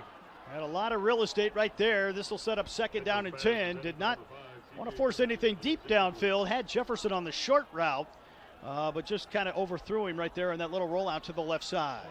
So look at all that room to run. Wow. So Ferris State now 2nd and 10 here from the Laker 43. 2:36 remaining. Still 2 timeouts here for the Bulldogs. They need to get some yardage here, maybe a chance at a field goal if you're Ferris State. Got to take care of the football here. Give yourselves an opportunity. The Bulldogs are going to give it off to Marcus Taylor on the inside give. He gets it to the 40 and able to protect the football right there. This will set up third down and certainly 4-down territory right now with where you're at for the Bulldogs. Yeah, Bulldogs are going to be thinking about 4-down territory in the sense that they don't need to get everything right here, but they need to get a lot. They need to get a pretty good chunk right here. He get at least about 5 yards, you would think. So 2:10 to play here in the ball game. Clock still running here for the Bulldogs as Mitchell and the offense taking some time here on 3rd down and 7. Mitchell out of the gun here for the Bulldogs with a man to his right. Fakes the give. Mitchell to throw. Pressure coming from the backside. Dumps it off to Jefferson, who avoids the first tackle. Then driven out of bounds here. Only picked up a couple yards. This will be the ball game here for the Bulldogs with 4th down coming up. Yeah, it's going to come down to this. One play right here to keep the drive alive. 1:53 remaining. This will set up 4th down and about 5 yards to go from the Laker 38 here for Ferris State offensively. Bulldogs right back up over the football as Grand Valley State nearly jumped off sides. Mitchell now going to take his time here. Play clock at 15 here for the Bulldogs as they get the ball set. 4th and 5 here for Ferris State. Some movement up front, and the Bulldogs trying to get the snap off, flag thrown, and I think this is going to be on Grand Valley. Yeah, it's not going to be enough. It's going to be pretty close for a 1st down. We'll have to wait and see as the Lakers did jump well off into the neutral zone. It is 4th and 5. So we wait here. They're going to call it a false start on the Bulldogs rather than on Grand Valley. So this is going to cost Ferris State 5 yards, and the Bulldog fans upset down below us. Head coach Tony Anise not too happy either here, as now it's 4th and 10 here with 1:53 to go in the ball game. So right back to the down marker there. And boy, tough break right there. There was some movement by the Bulldogs after Grand Valley jumped off sides, but that one works against Ferris State. 4th and 10 here for Mitchell. Trying to draw the Lakers off sides again. 15 still on the play clock. 1:53 to go in the ball game. Now down to 10 here. The Bulldogs have to get the right call in, or they may have to use a timeout here. They may be thinking timeout right here. Yeah, they're going to use a timeout. Head coach Tony Anise letting the play clock wind down. Will use it here with 2 on the play clock. And this going to be the ball game here for the Bulldogs. 4th and 10 coming up from the 43. With 1:53 to go in the contest, would be a very, very long field goal try. The offense still out there. You're thinking 1st down if you're the Bulldogs. Yeah, you got to think 1st down at this point. You're not really in field goal range. Kicking would be into the wind, which is not quite as strong as it was at peak time earlier in the game, but still, you're not really in field goal range right now. Down to 1 timeout here for Ferris State this afternoon as 43-game regular season winning streak in jeopardy perhaps here for the Bulldogs. We've seen the last 5 regular season meetings between these two West Michigan powers come down to the very end, all one-score type of contest. This one, again, the same here this afternoon. Yeah, this is kind of a lot of what we expected, a lot of what we saw last week. And, these games, they typically come down to 1 or 2 plays. The Bulldogs will line up here as Mitchell and the Ferris State offense need a 1st down. He's got twins to both sides here. Bulldogs need to pick up the pressure here. We'll see what Grand Valley State dials up. 1:53 remaining here for the Bulldogs. Play clock at 17 here as Mitchell backs up near midfield for Ferris State. Knighton will shift to his left as the blocker. Jefferson in motion around to the wide side. Bulldogs will fake the give. Mitchell to throw over the top, looking for Hunt Thompson, and incomplete as he tried to make a play on the football. And Grand Valley State good coverage downfield. Yeah, just got to give Grand Valley credit. They had the coverage downfield, and Lakers right now getting ready to close this one out. 1:46 remaining. The Bulldogs had new life after the Laker turnover, but not able to pick up the 1st down right there. And Grand Valley State gets the football back here with a 22-21 lead here with 1:46 to go. So Grand Valley right now, Bulldogs with only 1 timeout. So Bulldogs did have to use a timeout on that last offensive drive. So that puts the Bulldogs in a very bad spot. So 1st down and 10 here for the Lakers at their own 43-yard line here. A chance maybe to pull out a win on the road here in the Anchorbone Classic as the Ferris State Bulldogs try to get the right personnel out there. Bulldogs need some stops here defensively. They give it off to Provencher on the right side. He finds a hole, breaks it open. That'll be a 1st down, and that's going to do it. Pretty much going to be the ball game. Yeah, Bulldogs can call a timeout right now, but that's pretty much going to do it. So Ferris State gives up another first down here as the Lakers force head coach Tony Annese to use his final timeout here with 95 seconds left in the ball game. Lakers right now getting ready to pull off almost the unthinkable in some ways, snapping this Bulldog winning streak. Ferris State and Grand Valley State may not be the last time we see these two teams go at it here again this season. A lot, of course, still to be determined in terms of the playoff implications coming up later on in the year. But the Bulldogs, unless they're able to come back here in the final 95 seconds, they're going to have to try to win out, get into the playoffs to give themselves another opportunity. Yeah, Bulldogs are going to need a turnover right now, short of a mishandled snap. It's going to be very difficult for the Bulldogs here. Ferris State had a 21-10 lead heading into the fourth quarter, but a couple big Laker offensive drives, and the Bulldog offense kind of stalled out a little bit, close to a first down after the penalty, but it worked against Ferris State down in Laker territory. So instead of 4th and 5, you're facing 4th and 10, and the Bulldogs went down the sideline, just not able to hook up to Hunt Thompson. Yeah, they're in victory formation now. Grand Valley State going to victory formation here with 95 seconds remaining, as the Lakers will take the snap, and may have to snap it one or two more times, and that'll do it here this afternoon. So Grand Valley State going on the road here in the Anchorbone Classic, and on its way to a 22-21 victory perhaps here over Ferris State this afternoon. Outstanding crowd here for the Bulldogs and the Lakers here this afternoon. Jade Walker doing some dancing out there here for Grand Valley State. He's kind of taunting the student section there a little bit, but Lakers getting ready to pull off the upset here today. So Grand Valley State, another snap here is they'll take this one, and I think they may need one more snap here before this one officially is going to be over and in the books. We'll have the Preferred Office Machines post-game show coming up when this one's all said and done here this afternoon at Top Tiger Field. We'll hear from head coach Tony Annese, hopefully, and a couple Bulldog players from here inside the Wheeler Pavilion press box. One more snap here for Grand Valley, and the Lakers are going to get the victory here over the Bulldogs.